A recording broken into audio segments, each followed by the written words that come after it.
Last night, someone walked into my house while I was sleeping upstairs.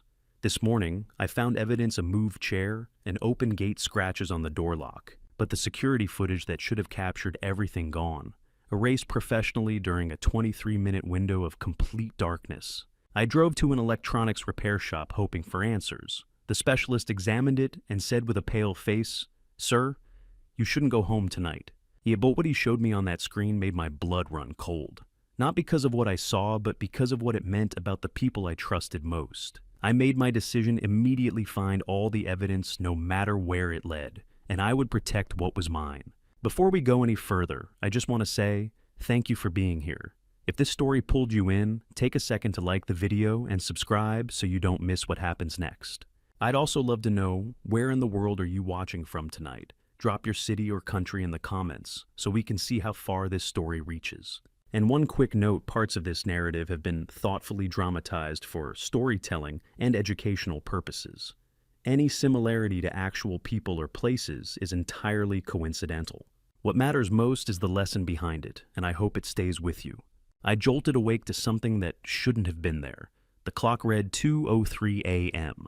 Consciousness hit me all at once, sharp and immediate, the way your instincts scream danger before logic has a chance to explain why. A grinding noise. Could have been metal scraping wood, maybe something being dragged over stone. The sound drifted in from outside somewhere near the back of the property. I remained motionless in the dark, straining to hear. This bedroom, Catherine's and mine for so many years, seemed cavernous now, in its emptiness. These walls still wore the paint we'd chosen together 2 decades back. That same window where she'd greet each morning, cup of coffee in hand, watching the birds flutter by. 2 years had passed since I'd lost her. 2 years, 3 months, 11 days. Though who was keeping track? The noise returned. Nearer this time. No question it was coming from my backyard. My pulse thundered in my ears. 67 years on this earth, 4 decades tracking down insurance scams, and I'd developed a sixth sense for trouble. Right now, that sense was blaring like a fire alarm. My hand fumbled for the phone on my nightstand, fingers trembling just enough to notice. The screen's blue glare stung my eyes in the pitch black. Divi, nulla cetri preexpus diena. The house held its breath, just Catherine's antique clock ticking the refrigerator, humming its mechanical song downstairs. Then it came again. This time, crystal clear footfalls. Measured, purposeful. Someone crossing my patio stones. Someone had invaded my backyard. I kicked the blankets aside and rose to my feet, bare soles meeting the chill of hardwood. My gut told me to charge downstairs and face whoever was out there. But 4 decades of investigative work had hammered in a different lesson: never rush in without knowing what you're walking into. I crept to the window and eased back the curtain's edge. My backyard unfolded in darkness, the patio Catherine and I had constructed with our own hands. The fence we'd erected when Liam was navigating high school. That old oak where we'd suspended a tire swing 3 decades past. Everything appeared undisturbed. The motion sensors stayed dark. The shadows revealed nothing. But I trusted what my ears had told me. Half a year back, Russell Parker from next door had practically begged me to get security cameras installed. "Can't afford to take chances anymore, Frank," he'd mentioned during morning coffee. "Living by yourself and all. They've had burglaries just 3 blocks over." I'd pushed back initially. Getting cameras felt like surrendering to weakness. Like broadcasting, I couldn't manage on my own. But Russell wouldn't let it go. And eventually Diane, his wife, who also happened to be my attorney, had weighed in on his side. "Stop being stubborn, Marshall," she'd insisted. "Do it for your own peace of mind." So I'd brought in professionals. 2 units, one watching the front entrance, another monitoring the backyard. The technician had walked me through the phone app, demonstrated how to review past recordings. I'd practically forgotten about them after that. Until tonight. My fingers shook as I launched the security application. The loading felt agonizingly slow. Eventually, the live view materialized, displaying my backyard through the greenish haze of night vision. The patio, the fence line, those lawn chairs I kept telling myself to store away before winter arrived. Everything sat frozen, vacant. But something had changed. One of those chairs had definitely moved. I was dead certain. Just yesterday afternoon, I'd lined them up properly. Catherine had always obsessed over keeping things orderly, and I'd honored that standard. But now, one chair had wandered several feet from its companions, turned at an odd angle facing the house. And that side gate, the passage between front and backyards, hung ajar. Not wide, maybe half a foot. I religiously kept that gate shut, always secured it. Pressure built in my chest. Someone had trespassed in my yard, might still be lurking there. I needed to examine the recorded footage, see what had transpired, see who'd been prowling around while I slept. I perched on the bed's edge phone, clutched in both palms, and found my way to the playback feature. The app dragged every buffering second, stretching into infinity. My investigator's training surfaced automatically catalog everything, collect proof, maintain composure. But composure was slipping through my fingers. The footage finally loaded. I rewound to 2:00 a.m., watched my vacant backyard rendered in infrared. Nothing stirred except tree branches dancing in the night wind. 2:05 a.m. Still empty. 2:10 a.m. The gate remained closed in frame. Everything ordinary. Then, at 2:17 a.m., something shifted. The gate barely moved at first, someone forcing it open from the opposite side. A hesitation. Then a silhouette detached itself from the darkness. Tall figure, moving with confidence, none of the clumsy wavering of someone disoriented or intoxicated. This person knew their destination. I pressed closer to the screen, squinting through my bedroom's blackness. The figure traversed my patio in several quick steps, making a beeline for my back door. Dark clothes hood, concealing their head. Through the camera's night vision, their face became nothing more than a ghostly smudge. They halted at my back door, extended a hand. Testing the handle, verifying if it was secured. My breathing accelerated. I'd locked that door. I always locked it before turning in. Catherine had drilled that ritual into me years ago. Secure the doors, inspect the windows, protect the family. The figure lingered there, perhaps 10 seconds, then retreated a step, angled their head upward, and stared straight into the camera. For one suspended moment, I could nearly distinguish their features. But the night vision bleached everything into grayscale, obliterating detail. All I could discern was the outline of a face, the black hollow of that hood. Then they shifted left, vanishing from the camera's field of view toward the house's side. I waited, eyes locked on the empty patio. My heart hammered so violently I could sense it in my neck. 30 seconds crawled by. A full minute. What were they up to? Why hadn't they left? At 2:45 a.m. the screen died. Not snow, not the fuzzy interference of lost signal. Just void. Absolute blackness. I stared at my phone, fear mingling with bewilderment. Had the camera failed? Had we lost power? But the timestamp in the corner kept advancing. 2:45:01, 2:45:02, 2:45:03. The camera was still functioning, but it wasn't capturing anything. I pulled up the system diagnostics. Everything registered as operational. No warnings, no malfunctions. The camera was performing normally, except there was no picture. For the following 23 minutes, my security camera documented nothing except a black void.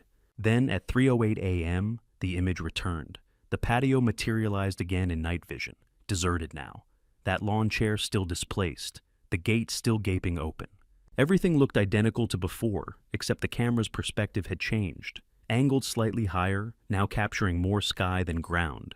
Someone had tampered with the camera. My hands had turned to ice. This wasn't some random trespasser. This wasn't some drunk wandering through the wrong property. This was someone who knew about my cameras. Someone who understood how to neutralize them. Someone who'd orchestrated this.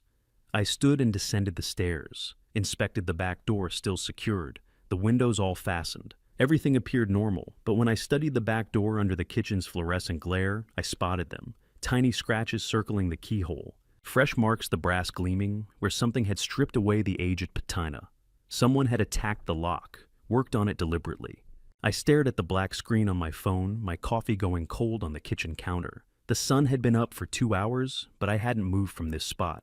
I'd been rewatching those 23 minutes of darkness over and over, as if staring at the void long enough would make something appear. It didn't. 2:45 a.m. to 3:08 a.m. A perfect black rectangle where evidence should have been, where answers should have been. This wasn't a technical glitch. The timestamp kept running. The system showed no errors. The camera had been working, it just hadn't been recording anything visible, or someone had made sure it wouldn't. I thought about those scratches on my back door lock, the moved lawn chair, the adjusted camera angle, Each detail alone could be explained away. Together, they formed a pattern I'd spent 40 years learning to recognize. Someone had done this deliberately, professionally, and they'd known exactly what they were doing. I picked up my phone and scrolled through my contacts, stopping at Russell Parker's name. Russell had been the one to recommend the security company. He'd know what to do. But then I hesitated. Russell was 72, recovering from hip surgery. The last thing he needed was me dragging him into whatever this was at 7 in the morning. No, I needed someone else. Someone who understood technology. Someone who could tell me if this footage could be recovered or if it was gone forever. Jake Martinez. The name came to me suddenly. Jake ran a tech repair shop downtown, Martinez Tech Repair. We'd served on the neighborhood watch together a few years back before Catherine got sick. He was the guy everyone called when their computer died or their phone got hacked. If anyone could make sense of deleted security footage, it was Jake. I found his number and dialed before I could second-guess myself. 3 rings, then, Martinez Tech Repair. This is Jake. Jake, it's Marshall Blackwell. We were on the neighborhood watch together. Mr. Blackwell, of course. How are you? His voice was warm, genuine. Haven't seen you at the meetings lately. I've been busy. The lie felt hollow. Truth was, I'd stopped going after Catherine died. Couldn't face the sympathetic looks, the careful questions about how I was holding up. Listen, I need your help with something. Security camera footage that's been tampered with. A pause. Tampered with how? Deleted or blocked? I'm not sure. Can you take a look? Bring the system in. I'll see what I can do. 20 minutes later, I was in my car, the DVR unit, heavy on the passenger seat beside me. I'd disconnected it carefully, wrapping the cables the way the installer had shown me. The whole process felt surreal, like evidence collection in one of my old insurance cases, except this time, I was the victim. The drive through Charlotte was quiet. Morning traffic hadn't started yet. I passed the coffee shop where Catherine and I used to meet Liam for Sunday breakfast.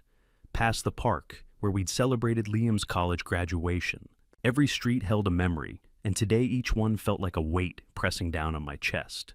By the time I pulled into the parking lot of Martinez Tech Repair, my hands were shaking. Jake was waiting inside the shop empty except for rows of computers and circuit boards lining the walls. He took the DVR from me without a word, his expression professional but curious.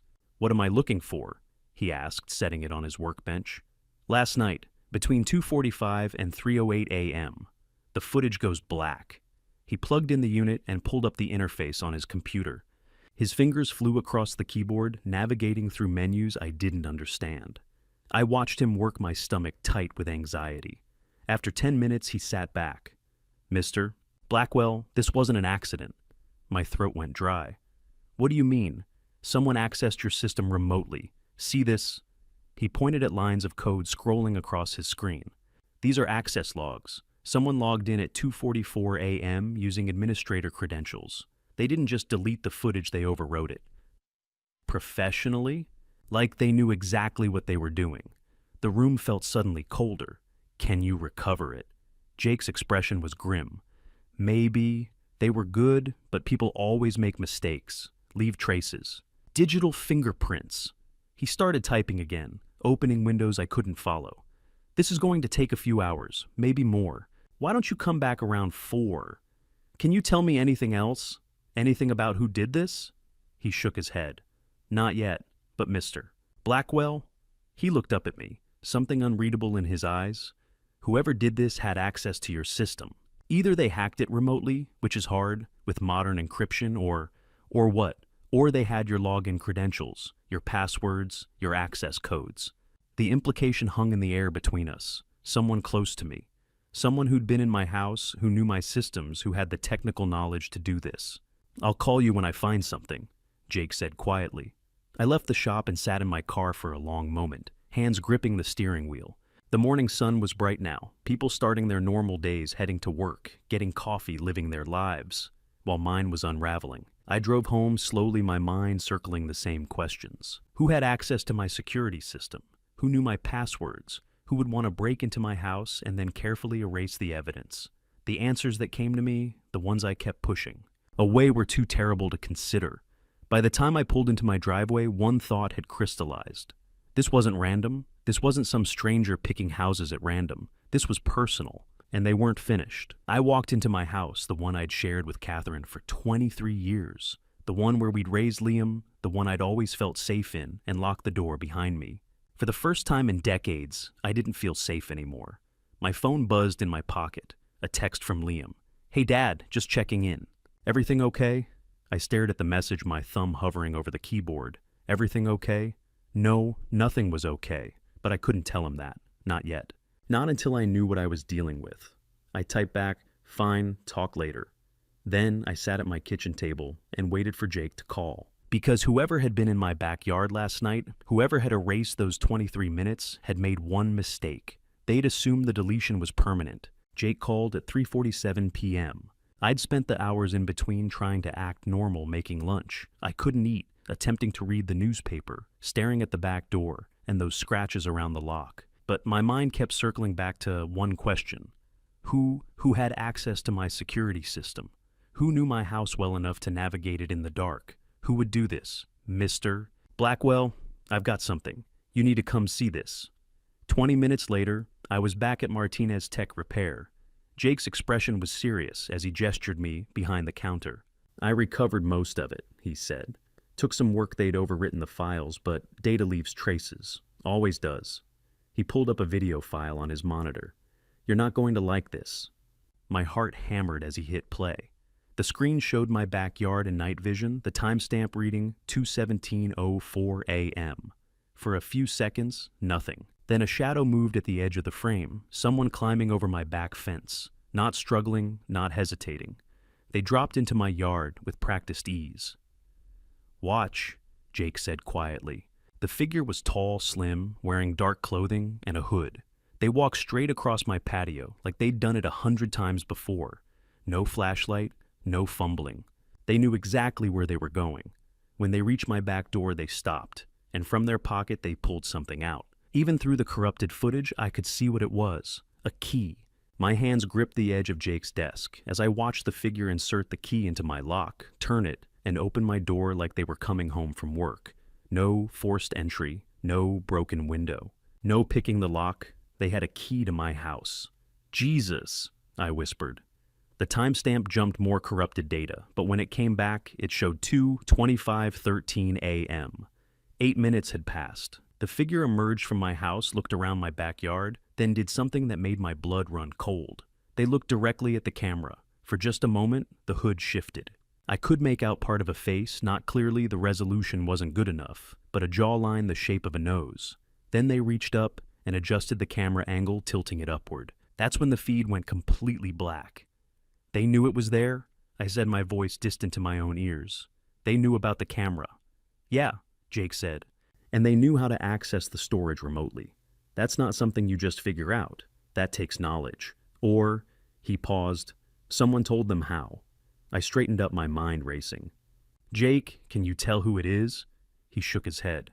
"Not from this footage. The corruption's too bad and they kept their face covered mostly. But Mr. Blackwell?" He chose his words carefully. "Whoever this is, they had a key. That's not a random burglar. That's someone who either has legitimate access to your house or someone you gave a key to." The word hung in the air. Someone I gave a key to. I thought about my house, about the locks Catherine and I had installed 23 years ago. We'd been so careful about keys, one for each of us, one spare in the garage for emergencies. After Catherine died, I'd given that spare to my son Liam, just in case something happened to me, just in case I needed help. Only 2 people besides me had keys to that house, Liam and his wife, Lauren. "I need a copy of this," I said, my voice hollow. Jake was already burning it to a USB drive. "I figured, and Mr. Blackwell, you should probably change your locks, today, if you can." I took the drive and drove home in a fog. The afternoon sun felt wrong, too bright, too cheerful for what I'd just learned.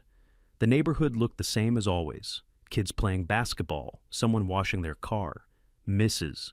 Patterson walking her corgi. Everything normal while my world collapsed. When I got home, I went straight to the back door.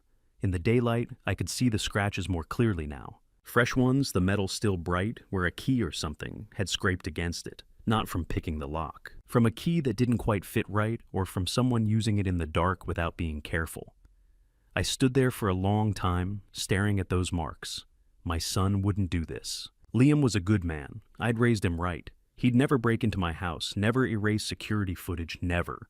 But then I thought about the last 6 months, small things I'd noticed and dismissed, papers on my desk rearranged, bank statements in a different order than Catherine had kept them, Lauren asking questions about my retirement accounts, about my life insurance, Liam getting defensive when I asked about meeting Lauren's family, about her past, about Tennessee where she claimed to be from.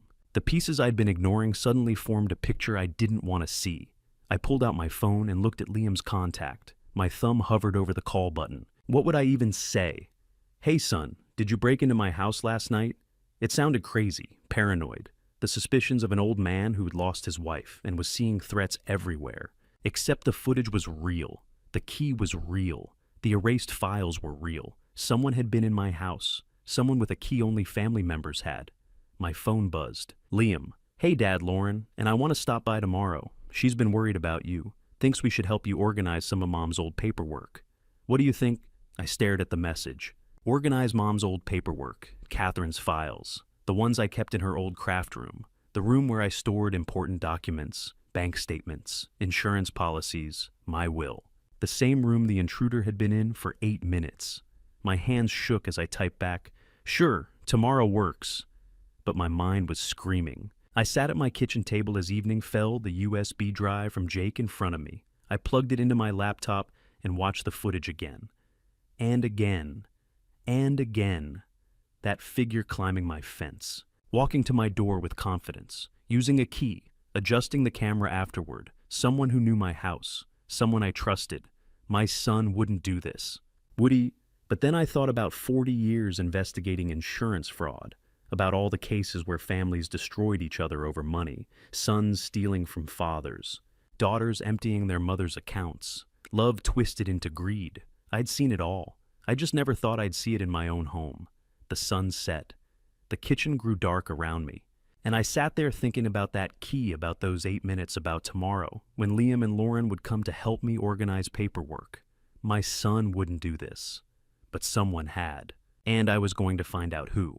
I sat at the kitchen table as darkness settled around me, the USB drive from Jake in front of me, like a piece of evidence I wasn't ready to examine.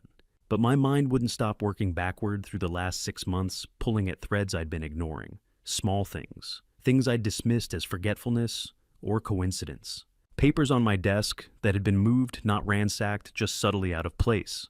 Bank statements in a different order. My insurance folder open when I remembered closing it. I'd blame my age, told myself things slip when you live alone. But now, I wondered. Then there were Lauren's questions, always casual, wrapped in concern. How's your retirement fund? Marshall, Liam and I worry about you.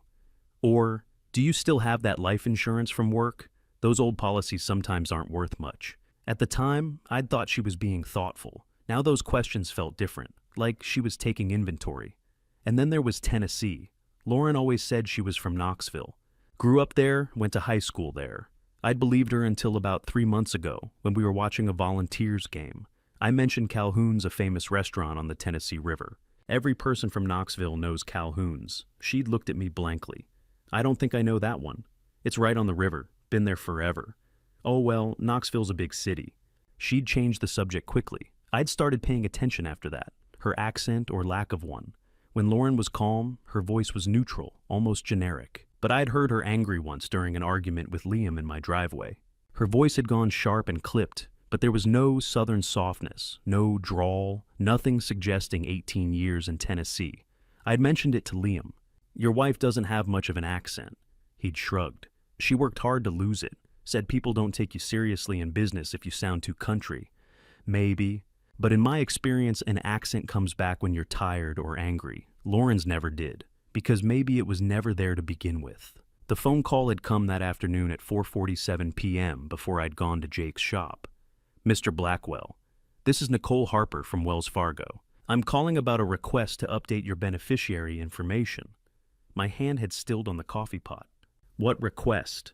"Your son Liam submitted paperwork 3 days ago, requesting changes to your life insurance beneficiary and access to your accounts. We're required to verify with you before processing." "I didn't authorize any changes." Silence. "Mr. Blackwell, are you aware your son has power of attorney for your accounts?" The power of attorney. I'd signed it 2 years ago after Catherine died. I'd had a health scare, and my lawyer recommended it. Just in case something happens and you can't make decisions, Liam can handle things. It was for medical emergencies, hospital decisions, not this. That was for medical purposes? I said, my voice tight. Not financial? Sir, the document we have grants broad authority. It allows your son to make financial decisions on your behalf, including beneficiary changes and account management. My hands had gone cold. Stop any changes right now. Nothing gets changed without me physically present. Do you understand? Of course, I'll flag your account immediately. And, sir, you might want to come in tomorrow. There are other attempted transactions we should discuss. I'd ended the call and stood there in my kitchen trying to understand. Liam had tried to change my life insurance beneficiary. Liam had tried to access my accounts. Liam, who I'd trusted enough to give legal authority. Liam, who might have given someone that key. Now, hours later, with Jake's USB drive in front of me, all those small things assembled into a picture I didn't want to see. The moved papers someone had been looking through my files. The questions someone had been assessing what I had. The bank attempt someone was making their move. And whoever used that key at 2:17 this morning had known exactly where my camera was. This wasn't random. This was planned. This was family. I looked at the clock, nearly 8 p.m. The bank had closed hours ago, but tomorrow morning I'd be there when the doors opened. I'd find out exactly what other attempted transactions Nicole Harper wanted to discuss. I'd learn how long this had been going on. 40 years as an insurance adjuster had taught me one thing: when the evidence doesn't line up, someone's usually hiding something. I'd spent my career investigating fraud, false claims, staged accidents, elaborate schemes. I'd seen families destroy each other over money. I just never thought I'd be investigating my own son. The question that had been circling my mind all evening finally crystallized into something clear and cold. If Liam was willing to do this, how far would he go? I thought about that figure in the darkness moving through my backyard with purpose, about the key turning in my lock, about someone standing in my house for 8 minutes doing God knows what. And I thought about tomorrow. Tomorrow I'd get answers. Tomorrow I'd see the evidence in black and white. Tomorrow I'd know the truth about what my son and the woman he married had been planning. But tonight I sat in the darkness with one thought that wouldn't let me go. If I couldn't trust my own family, who could?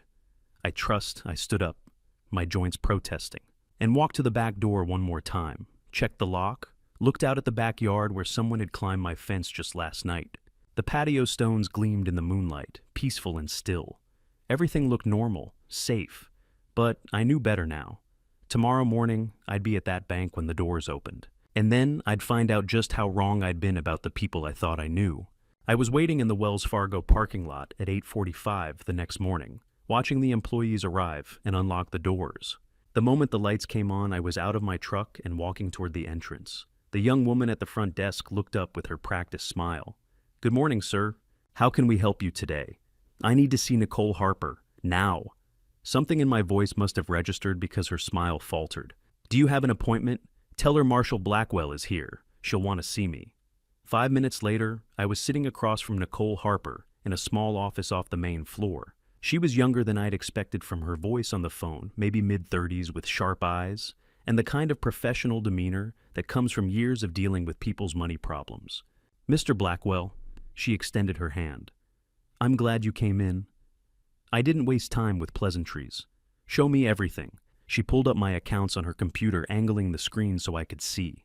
3 weeks ago, your son came in with power of attorney documentation. Everything appeared legitimate. It had your signature. It was notarized. It gave him authority to manage your accounts. What did he try to do? Nicole clicked through several screens. If first he attempted to change the beneficiary on your life insurance policy from estate to his wife Lauren Blackwell, that change would have meant that upon your death, the $500,000 policy would go directly to her, bypassing probate entirely. $500,000. I'd set that up after Catherine died, meant it to cover funeral expenses and leave something for Liam. Now, my own son was trying to redirect it to his wife. What else? He requested access to your checking and savings accounts, said you were having memory issues and he needed to help manage your finances. He wanted to add himself and his wife as joint account holders. My hands tightened on the armrests. Joint account holders meant they could drain everything without my knowledge or permission. Did he succeed? No. Our policy requires verification calls for any major changes when power of attorney is involved, especially for clients over 65. That's why I called you yesterday. But Mr. Blackwell, she hesitated. He was very convincing. If we hadn't had that extra protocol in place, these changes would have gone through. I want everything blocked right now. Already done as of yesterday. I've placed a hard freeze on your accounts. No changes can be made without you physically present with valid ID. She pulled out a form. But I need you to sign this official revocation. It states that no one, including Liam Blackwell, has authority to make changes to your accounts, regardless of what documents they present. I signed it without hesitation, my signature sharp and angry across the page. Nicole watched me carefully. Mr. Blackwell, I have to ask, do you feel safe at home? If there's financial exploitation happening, there could be other concerns. The question landed harder than she probably intended. I'm handling it. We can provide resources, elder advocacy services, legal referrals. I said I'm handling it. The words came out sharper than I meant. I took a breath. But thank you for calling, for stopping this. She nodded slowly. I've documented everything in your file. If you need these records for legal purposes, we can provide certified copies. She paused. I've been doing this job for 10 years. I've seen a lot of financial abuse cases. Most of them are family members. And most of them start exactly like this: small requests, legitimate-looking documents someone the victim trusts. I'm not a victim, I said quietly. No, she agreed. You're not. Because you came in, you ask questions. A lot of people don't. She stood, extending her hand again. Be careful, Mr. Blackwell. People who are willing to forge documents and manipulate bank accounts, they don't usually stop there. I left the bank with a folder full of printouts showing exactly what Liam had tried to do, timestamps and all. The evidence was right there in black and white. My son had walked into this bank 3 weeks ago and tried to steal my money, tried to redirect my life, insurance, tried to position himself to control everything I had. I sat in my truck for a moment, engine running, staring at those papers. Then I pulled out my phone and called Liam. He answered on the second ring. Dad, is everything okay? We need to talk. Tonight, 7 o'clock, my house. Sure. About what? Bring Lauren. There was a pause. Dad, what's this about? 7 o'clock, Liam. Don't be late. I hung up before he could say anything else. My hands were shaking not from fear but from anger, from the betrayal of it. From the calculated coldness of walking into a bank and trying to steal from your own father. I had 6 hours until they arrived. 6 hours to prepare for a conversation I never thought I'd have to have. 6 hours to figure out how to confront my own son with the evidence of what he'd tried to do. I looked down at the papers in the passenger seat. Liam's signature on the forms. The date 3 weeks ago, right around the time Lauren had asked all those questions about my insurance at dinner. Right around the time I'd noticed my papers being moved. This had been planned, carefully, methodically. But they'd made one mistake. They'd underestimated me. They'd thought I was just another lonely old man who wouldn't notice, wouldn't question, wouldn't fight back. They were wrong. I started the truck and headed home, already thinking through what I needed to say, what I needed to ask. The folder of bank documents sat on the seat beside me like ammunition. Tonight at 7 o'clock, I'd find out exactly how far this went. I'd find out who my son really was. And I'd find out if there was anything left of the boy I'd raised, or if that person was gone entirely. 6 hours to prepare. I planned to use every minute. The doorbell rang at exactly 7 o'clock. I'd spent the afternoon going over the bank documents, rehearsing what I'd say, thinking through every angle the way I used to prepare for depositions, back when I handled the bigger claims. But when I opened the door, I wasn't prepared for what I saw. Liam stood there looking nervous, avoiding my eyes.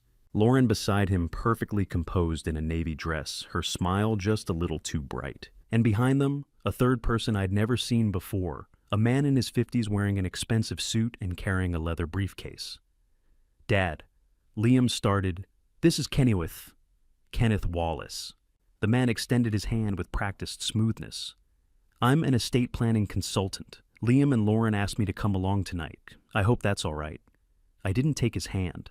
40 years of evaluating people for a living had given me a pretty good sense of when something didn't add up, and everything about this man, his too confident smile, the way he'd inserted himself into the introduction, the expensive briefcase for what was supposed to be a family conversation, set off alarms.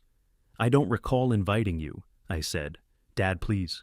Liam's voice had that pleading tone I remembered from his teenage years. Kenneth's just here to help explain some things. We thought having a professional present might make this easier.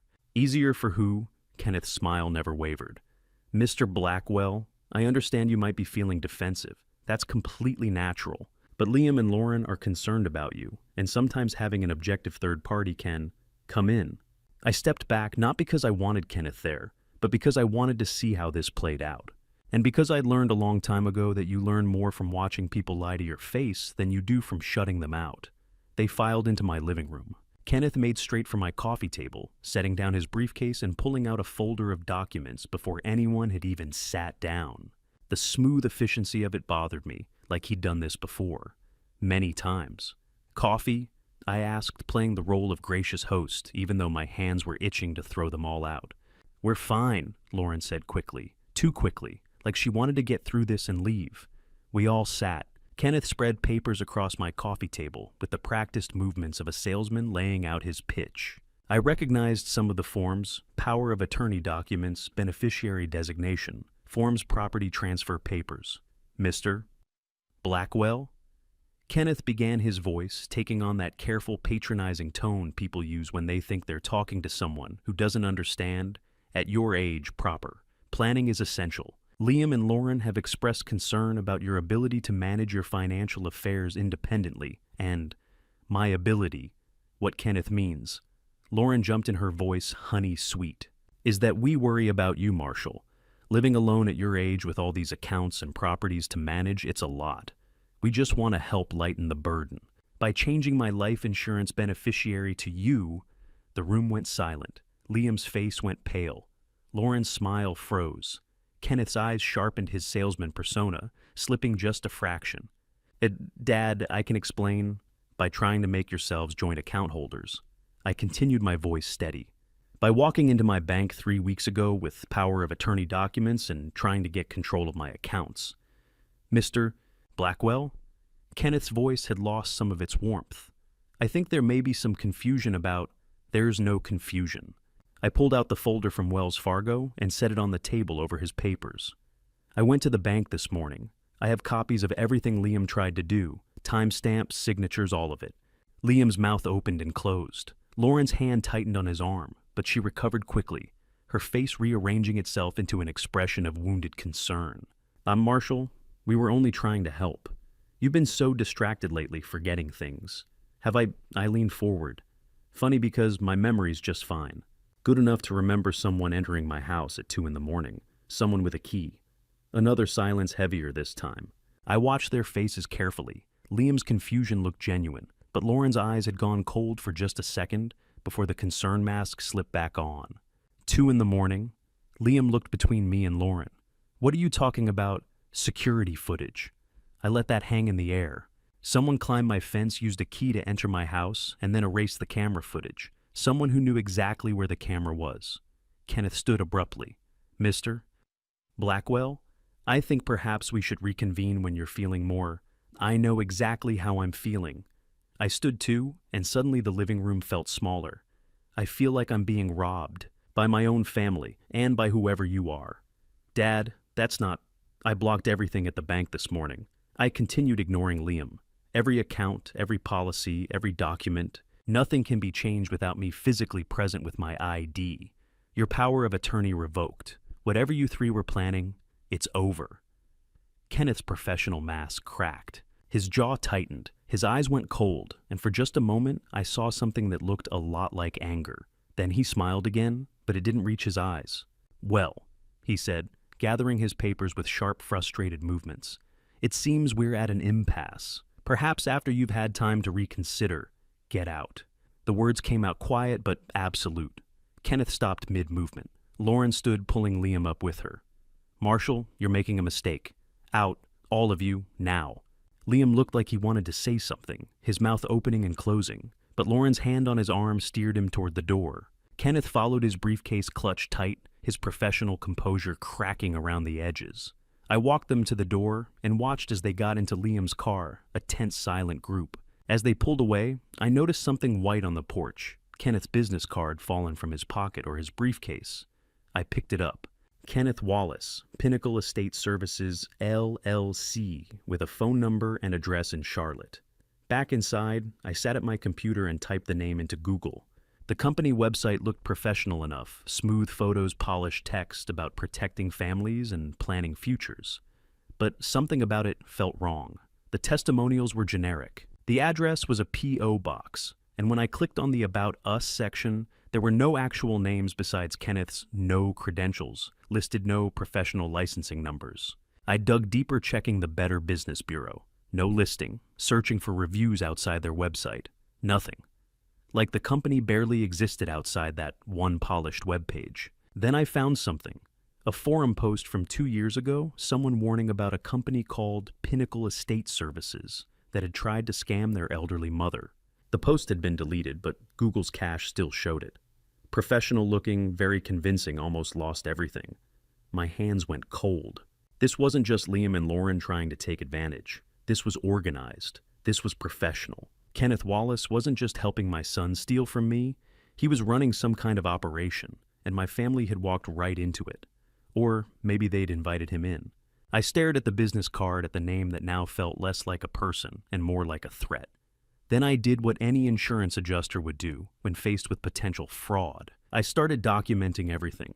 Russell Parker showed up at my door the next morning with a thermos of coffee and a concerned expression I'd seen on his face before, usually when he was checking on neighbors after storms. Frank, he didn't wait for an invitation, just walked past me into the kitchen. Saw 3 people leaving here last night. Looked tense. You okay? I'd known Russell for 15 years. He was the kind of neighbor who noticed things, who you were when your routine changed if something felt off. Right now, I was grateful for that. I'm not okay, I said, but I'm handling it. Talk to me. So I did. I told him about the camera footage, the bank fraud, Liam and Lauren, and the man named Kenneth Wallace. I showed him the business card, the Google search results, the bank documents. Russell listened without interrupting, his face getting harder with each detail. When I finished, he set down his coffee cup with deliberate care. Frank, you need a lawyer. Not just any lawyer, a real one who deals with this kind of thing. I know. I just don't know where to start. Diane Foster. He pulled out his phone. Handled my sister's estate case 2 years ago, when her husband's family tried to pull some similar garbage. She doesn't mess around and she doesn't lose. 20 minutes later, I had an appointment for that afternoon. Diane Foster's office was in uptown Charlotte, in one of those glass buildings that looked like they cost more per square foot than my entire house. The receptionist led me to a corner office with floor-to-ceiling windows overlooking the city. Diane herself was maybe 50, sharp-eyed and direct in a way that reminded me of the best supervisors I'd worked with. No time wasted on small talk. Mr. Blackwell? She shook my hand firmly. Russell called ahead. Said, you're dealing with family financial exploitation. Tell me everything. I laid it out, the timeline, the evidence, the players. She took notes on a legal pad, her pen moving quickly, stopping me occasionally to ask specific questions. When I showed her the bank documents, she studied them with the focus of someone who'd seen this before. This is textbook elder financial abuse, she said finally. And it's more common than you'd think. Family members, professional fraudsters, or, like in your case, both working together. The words landed with unexpected weight. Elder abuse sounded clinical, like something that happened to other people. Not to me. Not to someone who'd spent 40 years making sound decisions, evaluating risk, staying sharp. Diane must have seen something in my face because her expression softened slightly. Mr. Blackwell, this isn't about your capability. It's about trust. They targeted you because you trusted them. That's not a weakness. It's what makes you human. I nodded, not quite believing it, but appreciating the effort. Here's what we're going to do. She pulled out a fresh legal pad. At first, we file protective orders, legal documentation that prevents them from accessing your property or accounts. Second, we get a notarized capacity declaration. That's a formal assessment proving you're of sound mind and fully capable of managing your affairs. It'll make it nearly impossible for them to claim incompetence later. Can they claim that? They can try. That's usually the next move when financial manipulation fails. Argue the person is incapable of making decisions, petition for guardianship. We're going to cut that off before it starts. She walked me through the process, paperwork, assessments, timelines.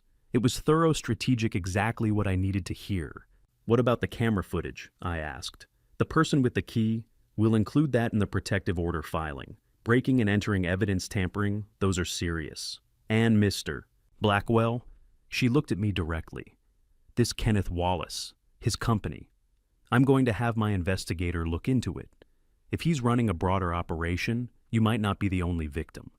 The thought was somehow both disturbing and oddly reassuring. Not alone in being targeted, not special in being foolish enough to trust. We spent another hour going over details, signing initial documents, planning next steps. By the time I left, I had a folder full of papers, and something I hadn't felt since seeing that camera footage, Hope. I was almost to my truck when my phone rang. Diane. Mr. Blackwell, one more thing. I need you to think about something. Her voice was different now, more careful. Is your son the one leading this, or is someone else pulling his strings? I stood in the parking garage, keys in hand, thinking about Liam's face last night. The confusion when I mentioned the break-in, the way Lauren's hand had tightened on his arm, the way Kenneth had taken control of the conversation. I don't know, I said honestly, but I'm going to find out.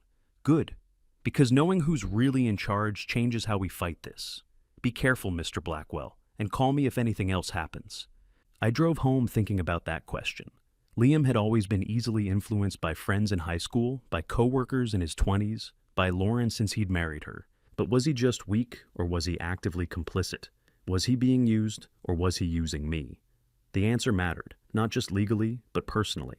Because somewhere under all this betrayal and anger, he was still my son. And part of me, the part that remembered teaching him to ride a bike, helping with homework, walking him down the aisle at his wedding, still wanted to believe there was something worth saving. But another part, the part that had spent 40 years spotting fraud, knew better than to let sentiment cloud judgment. I'd find out the truth, and then I'd decide what to do with it. I pulled into my driveway just after 4 that afternoon, my mind still processing everything Diane had said about protective orders and capacity declarations. But before I could even turn off the engine, Russell was crossing the street, waving with an urgency that made my stomach drop. Frank. He was at my window before I got the door open. Black Lexus. Been parked down the street for 2 hours. Tinted windows. Just sitting there. I followed his gesture. 3 houses down on the opposite side of the street sat a black Lexus sedan, with windows so dark I couldn't see inside. As I watched, I could feel eyes on me from behind that glass. You think it's them? Russell asked quietly. Only one way to find out. I started toward the car, but Russell caught my arm. Don't. Not directly. He pulled out his phone. Jordan's inside. Kid's good with this kind of thing. Jordan Parker appeared a minute later with Russell's dog, a golden retriever, that immediately pulled toward the Lexus like he'd been trained for exactly this moment. Jordan was maybe 25, wearing a college hoodie and jeans, his phone already in his hand. We watched from my driveway as he let the dog lead him past the black car, pausing while the dog sniffed a mailbox. To anyone watching it, looked completely natural. Jordan's phone stayed low, casual, but I saw the quick movements of someone taking photos. The Lexus didn't move, didn't start. Whoever was inside just sat there letting themselves be photographed. That bothered me more than anything, the confidence of it. Jordan circled back, the dog trotting happily beside him. Got it, he said when he reached us, already swiping through his phone. Plate's clear as day. Give me a sec. He had the DMV information pulled up in under a minute, some app I'd never heard of that his friend at the motor vehicle office had given him access to. Vehicle registered to... Jordan's expression changed as he read. Pinnacle Estate Services, LLC, Charlotte address. The world seemed to tilt slightly. Russell looked at me, understanding dawning on his face. That's Kenneth Wallace's company, I said. The man who showed up at my house last night. They're watching you, Russell said flatly. Frank, this isn't just family trying to get at your money. This is organized. He was right. Liam and Lauren trying to manipulate bank accounts was one thing. But a professional surveillance operation, a registered company, a man in an expensive suit who knew exactly how to work the system, this was something else entirely. I need to call Diane, I said, already pulling out my phone. Do it from inside, Russell advised. And Frank, keep your doors locked, all of them. I spent the rest of the afternoon on the phone with Diane, explaining about the Lexus, about Jordan's photo, about the Pinnacle Estate Services registration. She told me to forward everything and promised to have her investigator dig deeper. This confirms what I suspected, she said. Kenneth Wallace isn't just helping your son. He's running an operation. You're probably not the first elderly person he's targeted, and you won't be the last unless we stop him. The words should have scared me. Instead, they made me angry. These people thought they could intimidate me, could sit outside my house and watch me like I was prey. They were wrong. By 7 that evening, the Lexus was gone. But I knew better than to feel relieved. Surveillance doesn't stop just because you can't see it. I checked every lock twice before going to bed. Set my phone on the nightstand with the security camera app open. Jake had installed a second camera at the front door after recovering that first footage. I lay there in the dark, listening to the house settle, wondering if I'd ever feel safe here again. At 3:17 a.m., my phone buzzed with a motion alert. I grabbed it, my heart already racing, and pulled up the camera feed. Someone was standing at my front door, not trying to break in, not crouching or hiding, just standing there, perfectly still, looking directly at the camera like they knew I was watching. The porch light caught enough detail for me to see tall, slim build, dark jacket. The same general shape as the figure from the backyard footage. But this time, as I watched, they raised one hand and knocked. 3 slow, deliberate knocks that echoed through my house like a heartbeat. Then they stepped back, looked at the camera one more time, and walked away into the darkness. I sat frozen in bed, staring at my phone screen, watching the empty porch. My security system recorded it all. The approach, the knock, the retreat, all of it captured in perfect digital clarity. But what chilled me most wasn't that someone had come to my door at 3 a.m. It was that they'd wanted me to know they were there. This wasn't about stealing anymore. This was a message, and I had no idea what it meant. The face on my phone screen at 3:17 a.m. was Liam. For a moment, I just stared, my mind struggling to process what I was seeing. My son, standing at my front door in the middle of the night. The figure who'd knocked 3 times and walked away, it had been him. I was down the stairs and at the door before I could think it through. Liam stood on the porch looking like he'd aged 10 years since I'd last seen him 2 nights ago. His hair was messed up, his eyes red and swollen. He'd been crying. "Dad?" His voice cracked. "I need to talk, without Lauren." I pulled him inside and locked the door behind us. We sat at the kitchen table with coffee neither of us really wanted. Liam's hands wrapped around the mug like he needed something to hold on to. For a long time he didn't speak, just stared into the dark liquid like he might find answers there. "She's lying," he finally said, "about everything." "I think God, Dad. I don't even know what I think anymore." "Tell me what happened." He took a shaky breath. 2 days ago, Lauren asked me to take her laptop to get fixed, said it was running slow. I brought it home, first, thought maybe I could just clear some cache files, save us the money. When I opened it, he stopped rubbing his face with both hands. There were photos, lots of photos, of her, but not her. Does that make sense? Not yet, keep going.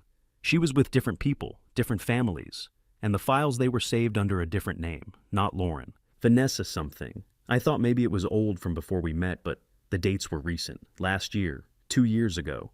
His voice rose slightly, panic creeping in. "Dad, who is she?" My hands tightened on my own mug, the laptop.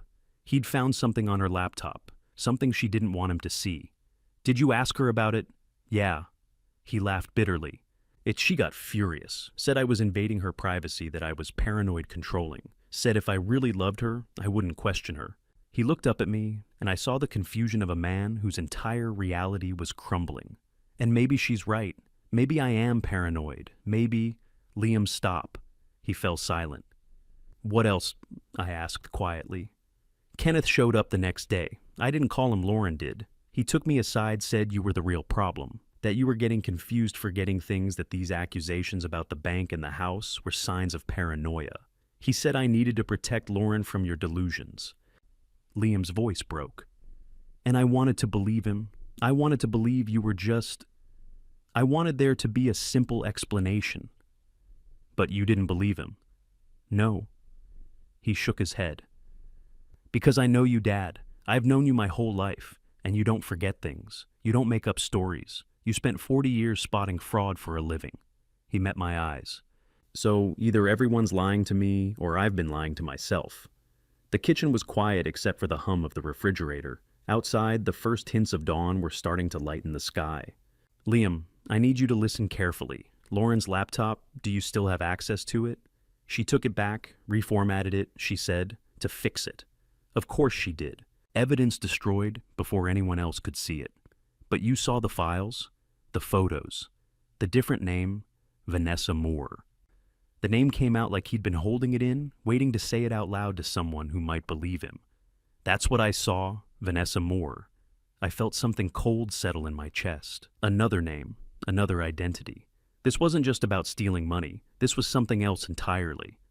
"What do you want to do?" I asked. Liam looked at me helplessly. "I don't know. She's my wife, 4 years dad. We have a life together. How do I just—" He stopped. "But if she's lying, if Kenneth's lying, if all of this is some kind of— I don't know what to do." I reached across the table and gripped his shoulder. "We figure it out, together. But Liam, I need you to understand something. The people you're involved with, they're not just trying to steal from me. There's surveillance, there's an organization, there's a pattern. This is bigger than family drama. What are you saying?" "I'm saying be careful. Act normal around Lauren. Don't let on that you told me anything. And while you do that, I'm going to find out who she really is." He nodded slowly, understanding dawning. "You want me to spy on her. I want you to protect yourself and help me protect both of us." I paused. "Can you do that?" "Yeah." His voice was stronger now. "Yeah, I can do that." We sat there a while longer as the sky outside slowly turned from black to gray. Liam finished his coffee and stood to leave, looking more steady than when he'd arrived, but still carrying the weight of everything he'd learned. At the door, he turned back. "Dad, I'm sorry. For all of it. The bank stuff, bringing Kenneth here, not believing you sooner. We'll deal with that later. Right now, just be smart. Be careful." He nodded and walked out into the pre-dawn darkness. I watched until his taillights disappeared around the corner, then closed and locked the door. I'd gotten my son back. That should have felt like a victory. But standing in my quiet house as morning approached, I realized I'd lost something else, my certainty about what we were dealing with. This wasn't just elder abuse. This wasn't just a family trying to steal an inheritance. This was something organized, something professional, something that involved false identities and surveillance, and a woman who'd been living a lie for years. And somewhere in all of it, my son had been just as much a victim as I was. The question was, how deep did this go? And who else was involved? I had a name now. Vanessa Moore. It wasn't much, but it was more than I'd had last night. And tomorrow today, really, I'd start finding answers. 2 days after Liam's midnight visit, my phone rang while I was making lunch. "Dad!" Liam's voice was careful, measured. "Lauren just asked me to take her laptop to get fixed. She says it's running slow again. Should I do it?" We'd planned this. Liam would act normal, watch for opportunities. This was the first one. "Take it to Jake Martinez," I said. "Tell him I sent you." An hour later, my phone rang again. "Jake." "Mr. Blackwell, you need to get down here, now." I was in my truck before he'd even hung up. When I walked into Martinez Tech Repair, Jake was standing behind his counter with an expression I'd never seen on him before, somewhere between shocked and angry. "Liam left about 20 minutes ago," he said. "Told me you'd want me to look at this carefully." He gestured to the laptop open on his workstation. "Mister, Blackwell, your daughter-in-law, isn't who she says she is." He turned the screen toward me, and my world tilted. The laptop was open to a folder of photos, dozens of them, and in every single one, I saw Lauren, but not the Lauren I knew. These photos showed her with different people, different families, different settings. In one, she was posed with an elderly couple at what looked like a holiday dinner, all smiles and warm embraces. In another, she stood with a man and 2 teenage boys in front of a house I'd never seen. "Who are these people?" I asked. "I don't know, but look at this." Jake clicked to another folder. The files were labeled with dates and names, not Lauren Blackwell. Vanessa Moore, Ohio, 2017 to 2018. Jessica Palmer, Cincinnati, 2019. Lauren Blackwell, Charlotte, 2020 to present. My hands gripped the edge of his desk. She's done this before. Multiple times from what I'm seeing. Jake opened another window, showing email accounts. "She's got 3 different email addresses saved in here. Jessica.Palmer, Vanessa.Moore.personal. The Lauren.Blackwell one is the newest. What else?" Jake pulled up a spreadsheet. Financial records. She kept them all on here. I guess she didn't think anyone would ever see this laptop. He pointed at the screen. "Look at the pattern. Ohio, 2018. $42,000 deposit in March, account emptied by June. Tennessee, 2068,000 in January, gone by April. And here." He scrolled down. Georgia, 2022, 31,000, deposited, withdrawn 3 months later. The room felt like it was spinning. Those weren't just numbers. Those were families. People like me. People who'd trusted someone, taken them in, maybe given them power of attorney, or added them to accounts only to watch everything disappear. Mr. Blackwell? Jake's voice sounded distant. You okay? I wasn't okay. I was staring at evidence that my son had married a professional con artist. That the woman who'd been coming to my house for 4 years asking me about my finances, smiling at family dinners, was someone who'd done this at least 3 times before. Maybe more. Can you copy all of this? My voice came out rough. Already done. Jake held up a USB drive. Every file, every photo, every email. It's all here. But, Mr. Blackwell, there's something else you need to know. What? The travel records? She's got airline confirmations, hotel reservations, all saved. Ohio, Tennessee, Georgia, but also Nevada, Florida, California. And the dates overlap. Some of these trips were taken while she was supposedly living in Tennessee. While she was supposedly working a job there. She was running multiple cons at once. That's what it looks like. Jake's expression was grim. This isn't some desperate person making bad decisions. This is organized, professional. She's been doing this for years. I took the USB drive, my hands shaking so badly I almost dropped it. Thank you for calling me, for all of this. Mr. Blackwell, you should go to the police. I'm calling my lawyer first. I walked out to my truck and sat there for a moment, just breathing. Then I pulled out my phone and called Diane Foster. She answered on the second ring. Marshall, what's wrong? We have a bigger problem than I thought. I could hear my voice shaking. Lauren, my daughter-in-law, she's not who she says she is. She's done this before, multiple times. Different families, different states, different names. There was a pause. What kind of evidence do you have? Everything? Photos, financial records, email accounts, travel history. All digital. Jake Martinez pulled it off her laptop. Don't let that laptop out of your sight. Ann Marshall. Her voice sharpened with urgency. Bring everything to my office. Now. We need to move on this before anyone realizes what you found. Before I reveal what Diane uncovered next, I need to know you're still here with me. If you've followed Marshall this far, comment 217 below the time everything began, so I know you're paying attention. And a gentle note before we continue, the next part of this story includes dramatized elements woven in for narrative and educational impact. If this type of storytelling isn't for you, this is a perfectly fine place to pause. Diane's office felt different the second time. Less refuge, more war room. I handed her the USB drive at 4:30 that afternoon. She plugged it into her laptop without a word, her expression hardening as she clicked through Jake's files. The photos, the emails, the financial records spanning 3 states and 4 years. This is beyond elder abuse, she said finally. This is organized fraud. She reached for her phone. I'm calling someone.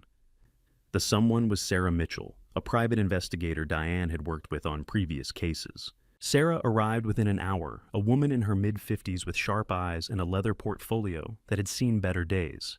Show me everything, Sarah said. We spent 90 minutes walking through the evidence. Every photo, every email address, every deposit and withdrawal. Sarah took notes in a shorthand I couldn't read, occasionally asking questions that revealed decades of experience. This will take about a week, she said, as she copied the USB contents. Maybe less if I get lucky. I'll run background checks on all 3 names cross-referenced with law enforcement databases. Check civil court records in Ohio, Tennessee, and Georgia. She looked at me directly. Mr. Blackwell, if this woman is who I think she is, you're not her first victim. I drove home as the sun set over Charlotte Russell's porch light, already on like a beacon. The week that followed was the longest of my life. I kept my routine, morning coffee, afternoon walk, evening news. But every moment felt suspended waiting for Sarah's call. Liam texted twice asking if there was any news. I told him to sit tight, keep acting normal around Lauren. The hardest part was knowing what I knew and having to wait for confirmation. Diane called on day 13. Sarah has preliminary results. Can you come in this afternoon? Sarah's folder was 6 inches thick. She opened it methodically, laying out documents like a prosecutor building a case. Driver's licenses, marriage certificates, police reports, bank statements. Each page another piece of a pattern I'd been too close to see. Lauren Blackwell doesn't exist before 2020, Sarah began. No birth certificate, no driver's license history, no credit report. She appears fully formed the year she married your son. She slid 3 driver's license photos across the desk. Same woman, 3 different names. Vanessa Moore, married in Cleveland 2017. Divorced 2018. Her ex-husband filed a civil suit, claiming she emptied their joint account $68,000 2 weeks before serving him papers. Case was settled out of court. Next photo. Jessica Palmer. This is where it gets serious. Sarah tapped an official document. Active arrest warrant out of Ohio, issued February 2019. She's wanted for theft from Theodore and Ellen Kowalski, ages 73 and 69. $420,000 drained from their retirement accounts over 6 months. The Kowalskis lost their home. I felt my insurance adjuster brain kick in calculating. That's at least $488,000 across 2 confirmed victims. It's 5 victims, Sarah corrected. I found 3 more, a widower in Tennessee 2020, a couple in Georgia 2022, another elderly man in Charlotte 2015. That one was before she refined her method. Dementia patient. She got him to change his will before his family caught on. She pulled out a map with colored pins. She moves every 18 to 24 months, changes her name, changes her story, always targets men over 65, recently widowed or divorced, always uses romance and trust as the entry point. And Kenneth Wallace, I asked. Sarah's expression darkened. Kenneth Wallace is Marcus Reeves, age 54, originally from Atlanta. He served 3 years in Georgia for real estate fraud. He's been investigated twice by the Georgia Attorney General's office for elder financial exploitation, both cases dropped due to lack of evidence. She pulled out surveillance photos. Kenneth Marcus meeting with Lauren at a Starbucks in Tennessee, 2020. They've worked together before. He provides the legal framework, the estate planning cover story. She provides the access to the victims. Diane leaned forward. This is a multi-state operation, Marshal. 5 confirmed victims, possibly more. Total damages likely exceed $2 million. This is federal jurisdiction now. We need to contact the FBI, Sarah added. They have a task force for exactly this kind of fraud. I sat back, my mind reeling. I'd known Lauren was lying. I'd known Kenneth was involved. But this was beyond anything I'd imagined. Liam doesn't know, I said quietly. He's a victim too. I know, Diane said. And that's going to work in his favor. But we need to move fast. If Lauren suspects we're investigating, she'll disappear. She's done it before. What do we do? I asked. Tomorrow morning, we contact the FBI Charlotte field office, Diane said. I have a contact there, Lisa Moreno, White Collar Crimes Division. With this evidence, they'll open an investigation immediately. She closed the folder. In the meantime, you do nothing, act normal, don't confront her, don't tell Liam yet. We can't risk spooking her before the FBI is involved. I nodded, but my hands were shaking. 40 years investigating insurance fraud had taught me to spot patterns, to trust evidence over emotion. But this wasn't a claim file. This was my son's life, my family. As I stood to leave, Sarah handed me a final document. One more thing, she said. Marcus Reeves. His real name is Kenneth Marcus Wallace. He's been using variations of his own name this whole time. Diane met my eyes. They're confident. They think they're untouchable. I drove home as darkness fell over Charlotte Russell's kitchen light, visible through the trees. I thought about the 5 victims before me, the families destroyed, the trust betrayed. Lauren or Vanessa or Jessica or whoever she really was had done this before. She would do it again, unless we stopped her. Diane's call came on day 17, 4 days after our meeting with Sarah Mitchell. The FBI wants to meet with you, she said carefully. Tomorrow afternoon. I'll go with you. I'd known this was coming, but hearing those words made my hands shake. The FBI. This was real. What time? I asked. 2 o'clock, their Charlotte field office. The FBI building on Microsoft Way looked ordinary, modern glass and steel like any tech company, but the security was different. Metal detectors, ID verification, visitor badges that tracked our every movement. Agent Lisa Moreno met us on the 3rd floor. Mid-40s gray suit, sharp eyes that had seen too many lies. She led us to a conference room where a digital evidence board covered one wall. Our USB files, blown up, organized, connected with red lines to photos I'd never seen. Mr. Blackwell, Ms. Foster. Agent Moreno gestured to chairs. Thank you for coming. What you've uncovered is part of something we've been investigating for 18 months. 18 months. While I'd been mourning Catherine, they'd been building a case. Operation Golden Years, she continued, a criminal network targeting elderly Americans across the Southeast. We've identified 6 confirmed victims in 4 states. Total damages exceed $3.2 million. She clicked a remote. The screen shifted to surveillance photos, Lauren, but not Lauren, with different men, different cities, different years. The woman your son married is part of a 5-member organized crime ring. She's operated under multiple identities since 2015. Vanessa Moore in Ohio, Jessica Palmer in Cincinnati, Lauren Blackwell here in Charlotte. Agent Moreno pulled up financial records. The pattern is consistent. She targets recently widowed or divorced men over 60 with assets exceeding $1 million. She establishes relationships through their adult children, usually sons. Marriage follows within 18 to 24 months. Another click. Kenneth Wallace appeared on screen. Her partner is Marcus Reeves, age 54. Criminal record includes fraud, forgery, conspiracy. He provides the legal infrastructure, estate planning powers of attorney trust modifications. While she gains emotional access, he handles the financial extraction. The screen showed a network diagram. 6 families, 6 names I didn't recognize. All lines connecting them all to the same 2 faces. Ohio 2017, Robert and Helen Wagner, $210,000 stolen. Agent Moreno's voice was clinical, but anger lurked underneath. Ohio 2019, Theodore Kowalski, $420,000. His wife died 3 months after he lost everything. My chest tightened. Tennessee 2020, Dennis Patterson, $380,000, Georgia 2022, The Hendersons, $570,000, Florida 2023, James Martinez, $650,000. Each number was a life destroyed, a family torn apart. The 6th victim was here in Charlotte 2024, Arthur Wilson, $490,000. He died of a heart attack 2 weeks after discovering the fraud. She paused.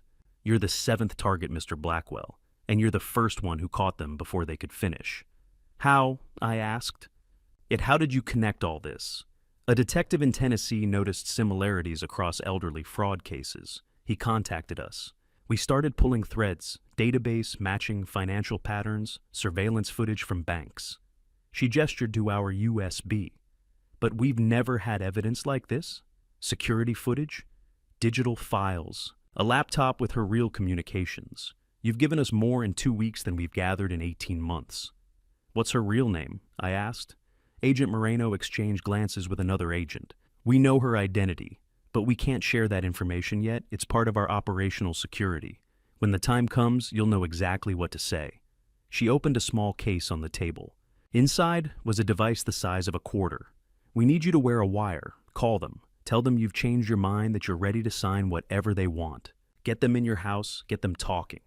They'll suspect something, I said. Possibly, but they're invested. 4 years with your son, $625,000 in home equity alone.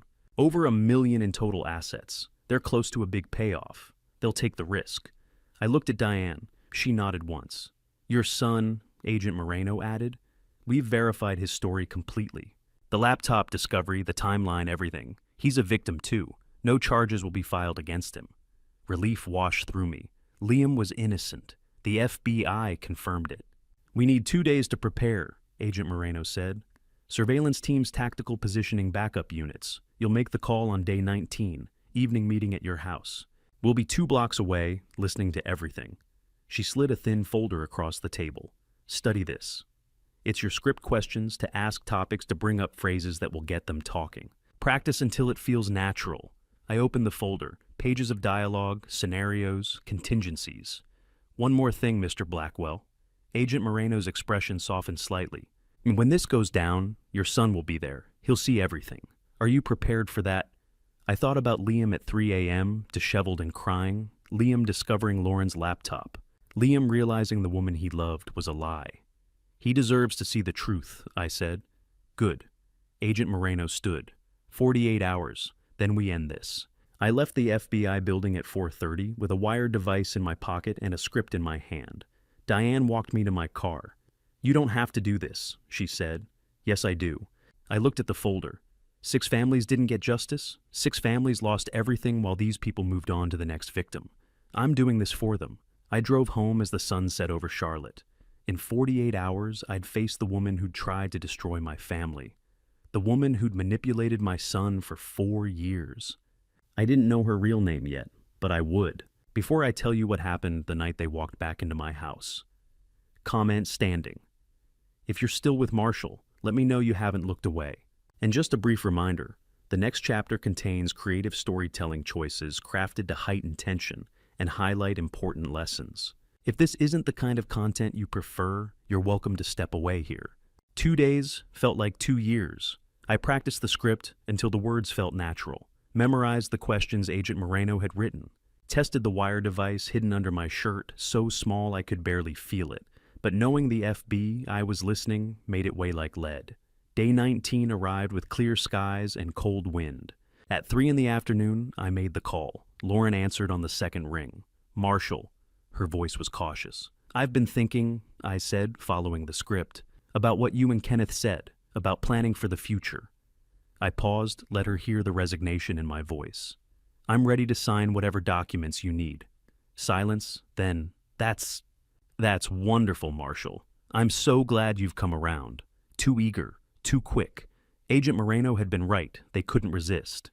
Can you come by tonight? I asked. 7 o'clock.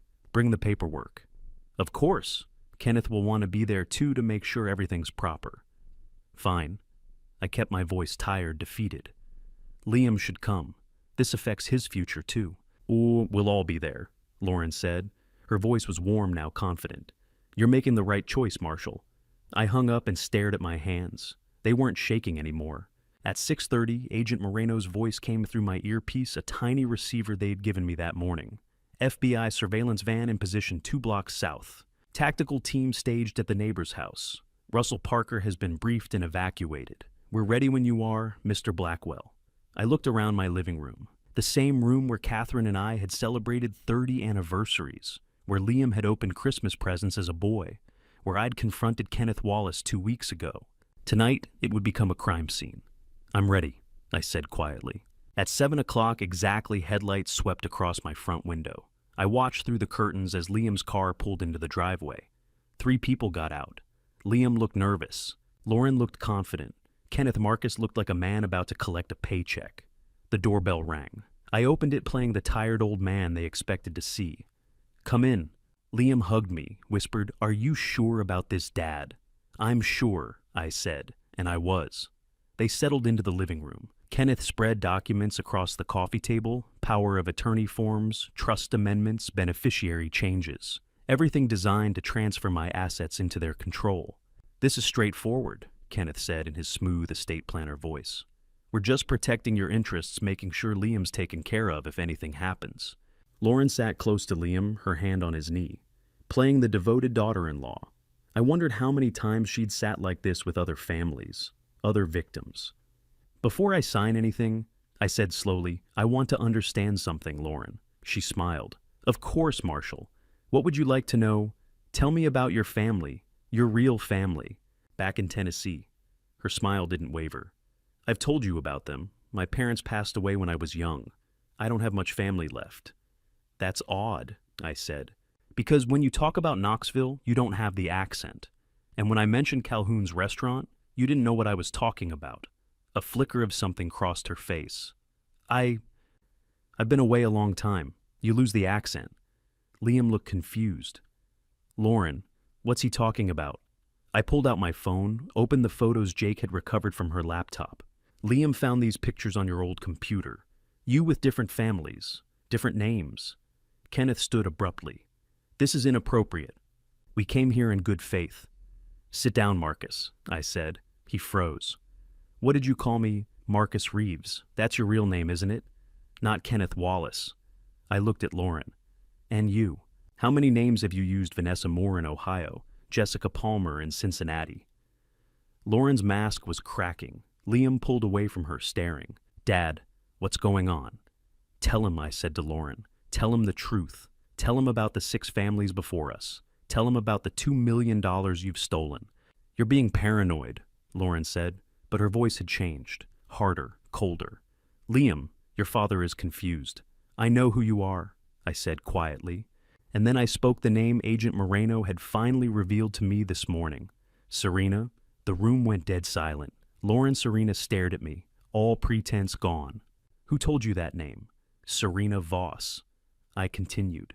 37 years old, 10 known identities, 15 possible victims. You've been running this con since you were 23. Liam stood up, backing away from her. Lauren, tell him he's wrong. Please tell him he's wrong. Serena looked at Liam, and for a moment something almost human crossed her face. Then it vanished. She bolted for the front door. She made it 3 steps before the door burst open. FBI, hands up. Agent Moreno and 4 other agents flooded into my living room.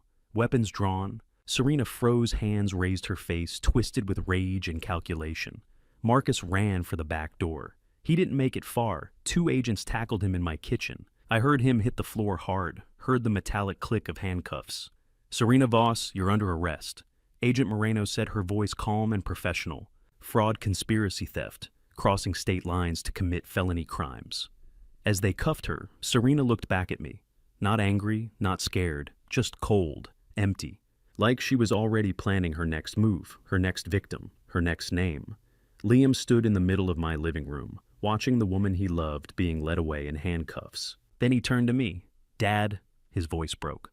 Did you know, this whole time, did you know, I wanted to tell him about the investigation, about the FBI, about the 6 families who'd lost everything. But all I could see was my son's face, the trust draining out of it, replaced by betrayal. Liam, did you know, he asked again, and his voice cracked like he was 12 years old, and I'd just told him his mother was dying. I opened my mouth, but Agent Moreno spoke first. Your father saved your life, son, and probably 6 more families after you.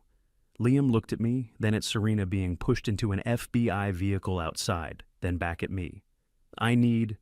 He couldn't finish. He walked out the door and didn't look back.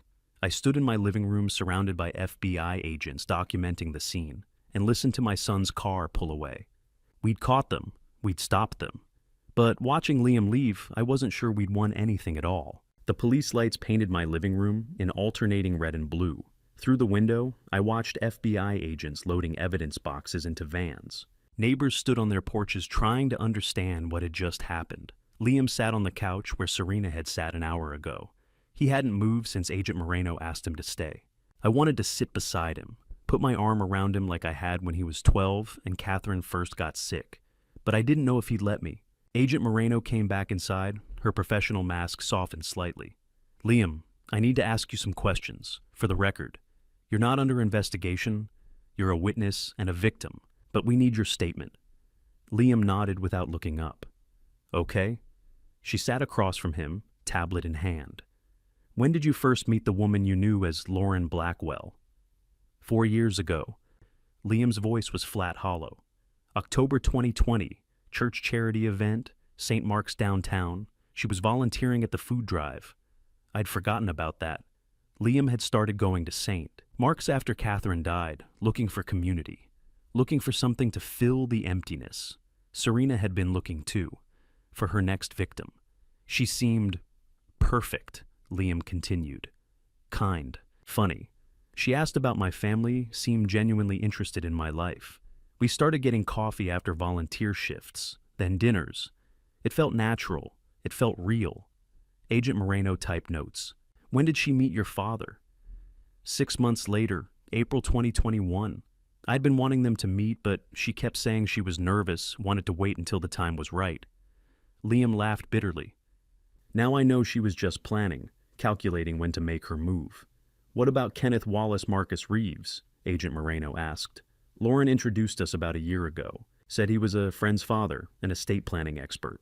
After Dad's health scare last year, Liam glanced at me. I'd had a false alarm with chest pains. Nothing serious, but it had scared us both. Lauren suggested Dad needed to plan for the future. Kenneth seemed legitimate, professional.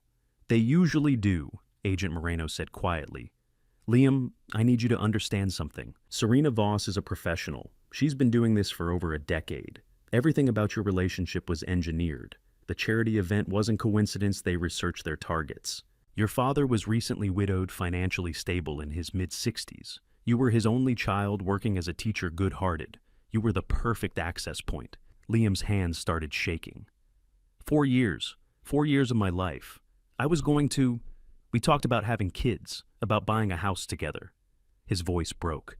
Was any of it real? No, Agent Moreno said, and I was grateful for her honesty. I'm sorry, Liam, but no. Serena Voss doesn't form real relationships. She forms strategic ones. Liam stood abruptly, walked to the window. I could see his reflection in the glass, my son trying not to fall apart. Liam, Agent Moreno continued gently, we've reviewed her phone and computer. The texts she sent you, the emails, the photos, they were all part of a script. We found similar message templates on her laptop. Same phrases sent to previous victims' family members. Same spontaneous date ideas. Same timeline. Stop. Liam's voice was barely a whisper. Please stop. Agent Moreno closed her tablet. You're a victim in this case, Liam, not an accomplice. You'll need to testify when this goes to trial, but you're not facing any charges. I want to be very clear about that. Liam turned around. I helped them. I gave her access to Dad. I encouraged him to meet with Kenneth. I signed papers. That you believed were legitimate, Agent Moreno interrupted. You had no knowledge of their criminal intent. You were manipulated by professionals who've done this successfully 6 times before. The difference is, your father caught them. You helped him catch them, whether you realized it or not. After Agent Moreno left with her team after the last FB, Ivan pulled away and the neighbors finally went inside. It was just Liam and me in the quiet house. He stood by the fireplace staring at a photo from his college graduation. Catherine and I flanking him, all 3 of us smiling at a future that had seemed so certain. I almost cost us everything, he said finally. The house, your savings, everything Mom worked for. You didn't know, I said. I should have known. There were signs. Small things that didn't add up, but I ignored them because I wanted it to be real. I wanted to believe someone could love me like that. He looked at me, tears streaming down his face. How do I trust anyone again? How do I trust myself? I crossed the room, pulled him into a hug like I hadn't done since he was a boy. He collapsed against me, and I felt him sob deep, wrenching sounds that broke my heart more than anything Serena Voss had done. One step at a time, I whispered. We'll figure it out together. We stood there a long time, my son grieving a relationship that had never existed, me holding him, grateful he was alive and free and still mine. Finally, Liam pulled back, wiped his face. I don't want to go home tonight, to the apartment, everything there. She picked out the furniture, the dishes, the damn curtains. Stay here, I said immediately. Your room's the same. He looked surprised. You kept it? Of course I kept it. I always hoped you'd come back someday. I managed a small smile, though I imagined better circumstances. Liam almost laughed. Almost. Can I just sleep here tonight? I don't want to think anymore. Stay as long as you need. I watched him climb the stairs to his old room, the room with his high school baseball trophies and the glow-in-the-dark stars Catherine had helped him stick to the ceiling when he was 8. Downstairs, I sat in my living room, alone with the silence. We'd stopped Serena Voss. We'd caught the criminals. We'd saved $625,000 and probably saved future victims. But looking at the empty space where my son had sat broken and betrayed, I couldn't shake the feeling that we'd lost something too. Something that might take longer than one night to rebuild. 6 weeks had crawled by since the night of Serena's arrest, and now Liam and I stood side by side approaching the federal courthouse. The structure loomed before us, a monument of marble columns and stern architecture that seemed designed to intimidate. Security checkpoints created bottlenecks at every entrance. The street had transformed into a media circus satellite vans, parked bumper to bumper along the curb, their antennae reaching toward the sky like metal fingers. Agent Moreno had prepared us for this attention. Operation Golden Years had exploded across national headlines. Every news outlet wanted their piece of the story. Elderly fraud ring dismantled, one banner screamed.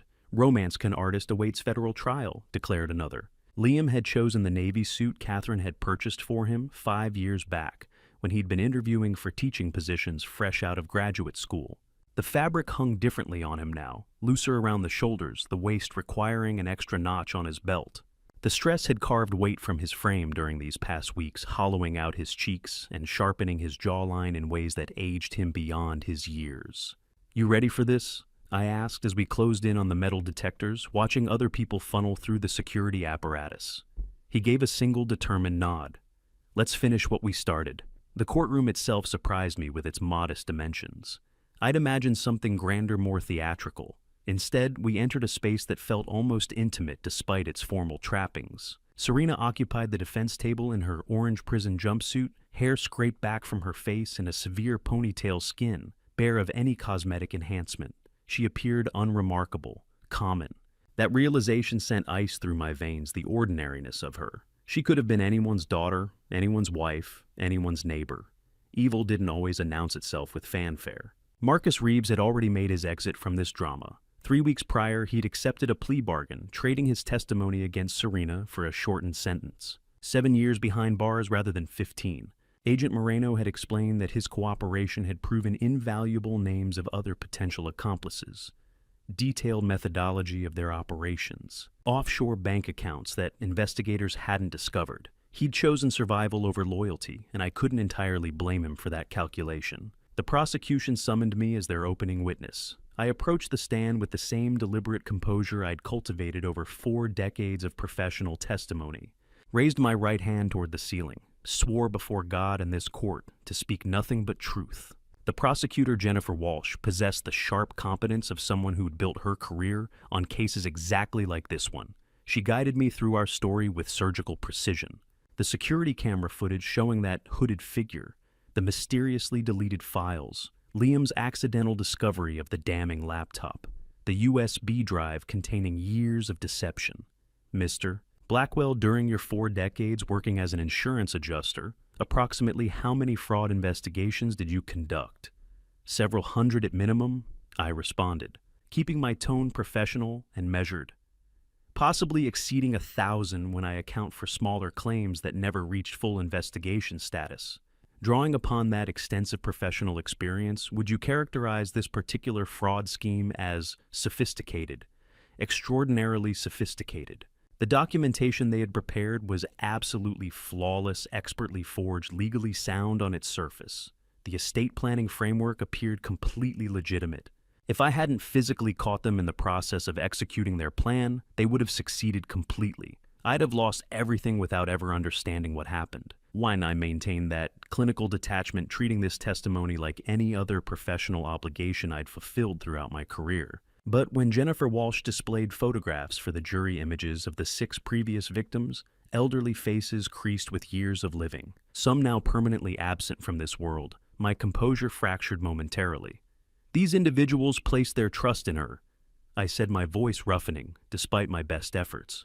They believed in her authenticity exactly the way my son did.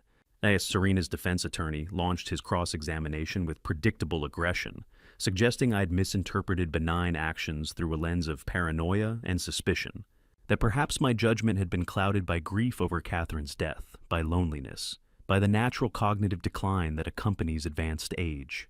I simply held his gaze across the courtroom. I possess 4 decades of professional expertise in fraud identification, I stated flatly. This wasn't misunderstanding or confusion. This was calculated, deliberate fraud. Then came Liam's turn. Watching my son traverse that courtroom aisle, observing him raise his hand to take that solemn oath, I experienced simultaneous surges of pride and heartbreak, so intense they physically hurt. Pride that he'd found the courage to face this public humiliation. Heartbreak that he needed to endure it at all. Jennifer Walsh handled him with notable gentleness, recognizing his victim status. Liam, at what point did you first develop suspicions that something wasn't right in your relationship? Not until everything was nearly finished, Liam admitted, his voice barely rising above a whisper. The laptop discovery was completely accidental. Even after seeing those files, those photographs, part of me desperately wanted to find some rational explanation. I loved her with everything I had. I genuinely believed she reciprocated those feelings. Did the defendant ever provide any indication, however subtle, that your relationship was anything other than genuine? Never, not once. Liam's hands clenched in his lap. She was absolutely perfect. Every birthday celebration, every anniversary, every seemingly spontaneous moment, it all felt completely authentic. That's what made her deception so effective. I never suspected anything because she gave me nothing to suspect. Her performance was flawless. The defense attorney attempted to imply Liam's complicity, suggesting he'd been aware of the fraud scheme and had participated knowingly. Liam finally lifted his eyes to look directly at Serena, sitting motionless at the defense table. "I would have sacrificed my life for her without hesitation," he said, his voice strengthening. "I'd been planning to propose next month. I'd already purchased an engagement ring. I was preparing to ask my father for his blessing and permission." His voice fractured then. "And during all that time, while I was planning our future together, she was systematically planning to rob my father of everything he and my mother had built together." Serena's expression never changed. She sat there like a statue, revealing nothing, feeling nothing visible. Two additional victims provided testimony through video conference technology. A widow from Ohio, whose husband had died just 3 months after discovering his life savings, had vanished. A man from Georgia who'd lost his deceased wife's entire life insurance settlement, money meant to sustain him through his remaining years. Their stories echoed each other with disturbing consistency. The seemingly perfect relationship that emerged from nowhere. The trusted advisor who appeared at precisely the right moment. The gradual, almost imperceptible transfer of financial control. The devastating moment of discovery when reality finally revealed itself. The prosecution constructed a comprehensive financial timeline demonstrating the pattern. Serena and Marcus had executed their operation across 6 different states, spanning 9 years of activity. 7 confirmed victims. Over $3 million stolen from people who'd worked their entire lives to accumulate that security. "This wasn't an act of desperation," Jennifer Walsh told the jury during her closing argument, her voice ringing with controlled fury. "This wasn't survival. This was professional, cold-blooded predation, executed by someone who deliberately targeted grieving, vulnerable people and systematically destroyed their lives. And she did it purely for financial gain." The defense team attempted to reframe Serena's narrative, painting her as a damaged woman emerging from a troubled background, someone who'd made regrettable choices but deserved understanding and compassion rather than condemnation. The jury withdrew to deliberate. 4 hours passed. When they finally returned, Serena rose to hear their verdict, her face revealing absolutely nothing as the forewoman addressed the court. "On count 1, wire fraud, we find the defendant guilty. On count 2, conspiracy to commit fraud, we find the defendant guilty. On count 3, identity theft, we find the defendant guilty." Guilty verdicts on all 17 separate counts. The formal sentencing hearing occurred 1 week later. Liam and I returned to that same courthouse, occupied those same seats in the gallery, and watched Serena stand before the judge to receive her fate. "Ms. Voss," the judge began, her voice carrying the weight of absolute authority. "You have demonstrated no remorse whatsoever for your actions throughout these proceedings. You have systematically destroyed families' stolen life savings that people accumulated through decades of hard work. And your actions directly contributed to the deaths of at least 2 victims, whose hearts couldn't withstand the shock of your betrayal. You represent a clear and present danger to society. 15 years in federal prison, no possibility of parole consideration for at least 12 years. As the federal marshals moved forward to escort Serena from the courtroom, she turned her head and locked eyes with Liam one final time. Her expression conveyed no anger, no sadness, no regret. Just emptiness, a void where human connection should have existed, as though Liam and all her other victims had never meant anything at all, as though they'd been nothing more than transactions in a ledger. This time, Liam didn't flinch away. He held her gaze steadily until she vanished through the door that would separate her from freedom for the next decade and beyond. Outside the courthouse, the media descended like a swarm of locusts, microphones thrust toward our faces, camera lenses focusing and refocusing. Questions shouted from every direction, voices overlapping into incomprehensible noise. I paused at the top of the courthouse steps, Liam standing solid beside me. "My son and I remain standing together," I said clearly, loudly enough for the recording devices to capture. "That's everything we have to say today." Liam's hand found mine as we descended those steps together, his fingers squeezed once firm and certain. We drove back home through afternoon traffic, neither of us speaking. But this silence felt different from the silence that had filled the car 6 weeks ago. Not shattered, not broken, just quiet, peaceful. The silence of people who'd survived something terrible together and emerged on the other side. Justice had finally been served. The predator had been caged. 1 year had elapsed since the night of Serena's arrest, and I found myself seated at Catherine's old writing desk with her leather-bound journal spread open before me.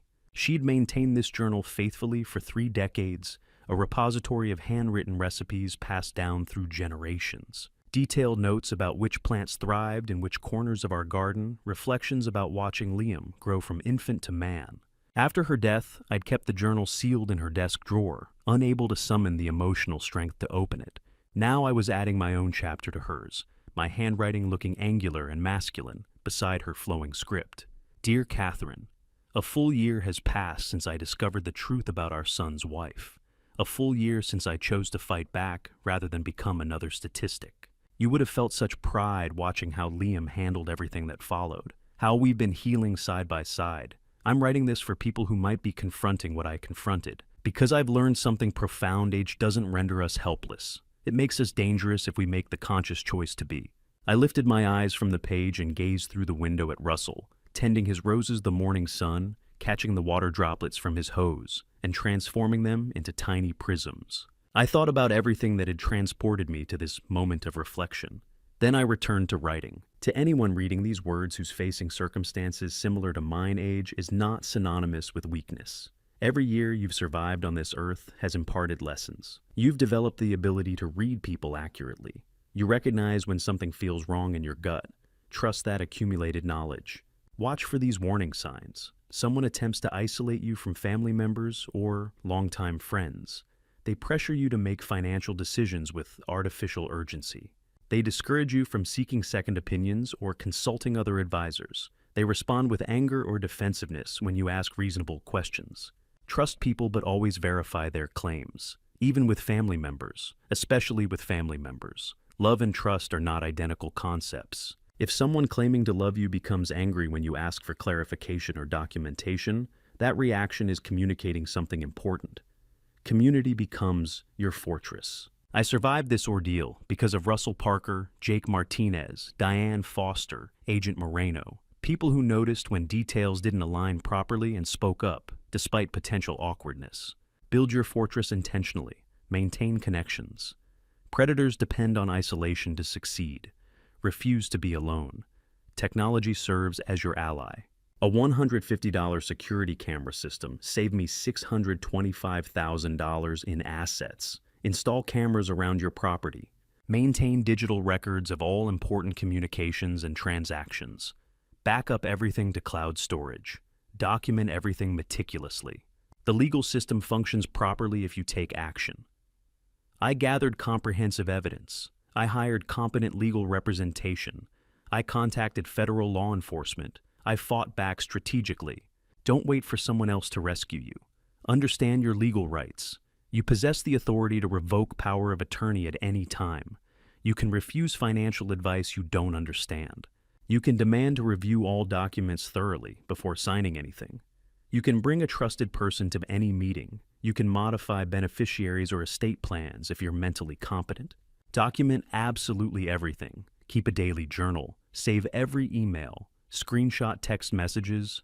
Record conversations where legally permissible. Create a comprehensive paper trail. That evidence became my salvation. Ask for help without shame. Call Adult Protective Services in your county.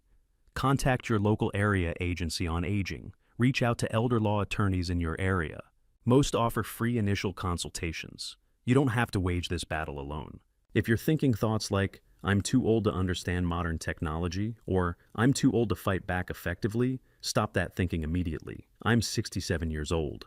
I learned security camera systems, digital evidence preservation, legal systems I'd never encountered before. If I can accomplish it, you can too. Your age is your weapon. Deploy it strategically. 1 year after Serena's arrest, here's what my life looks like. Liam has been dating Sarah for 4 months. Now she teaches 4th grade at an elementary school across town. They met at a support group Liam volunteers with for adult children affected by parental fraud. He's transforming his pain into purpose, helping others navigate similar trauma. He brought Sarah to meet me 2 months ago after telling her absolutely everything on their first date. Complete honesty. No secrets, no hidden history. She stayed anyway. She asked thoughtful questions, expressed appropriate outrage, and squeezed Liam's hand when his voice broke telling certain parts. That's how I knew she might be genuine. I took my first trip since Catherine's death, Asheville, North Carolina. 3 days with Russell exploring the mountains. We hiked trails appropriate for men. Our age consumed excessive amounts of authentic barbecue. Proved to ourselves we could still embrace adventure and forward movement. I speak at senior centers now on a regular basis, protecting yourself from financial fraud and exploitation. Or started with one talk to 15 people now, I deliver 2 presentations monthly to packed rooms. I've directly helped 3 people avoid scams that were already in motion.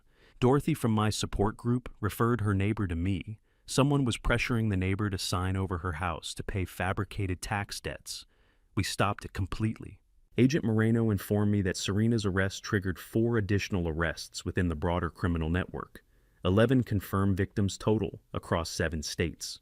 Over $4 million in attempted fraud prevented. Liam and I accomplished that together, with help from good people who chose to care.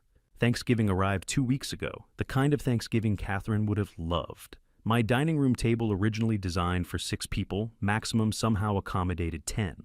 Liam and Sarah arrived early to help with cooking preparations. Russell brought his famous pecan pie. Jordan came with his girlfriend who'd just finished nursing school. Diane arrived with excellent wine and stories from her latest case. Jake brought his wife and 2 kids who patiently taught me how to use TikTok and explained the memes I didn't understand.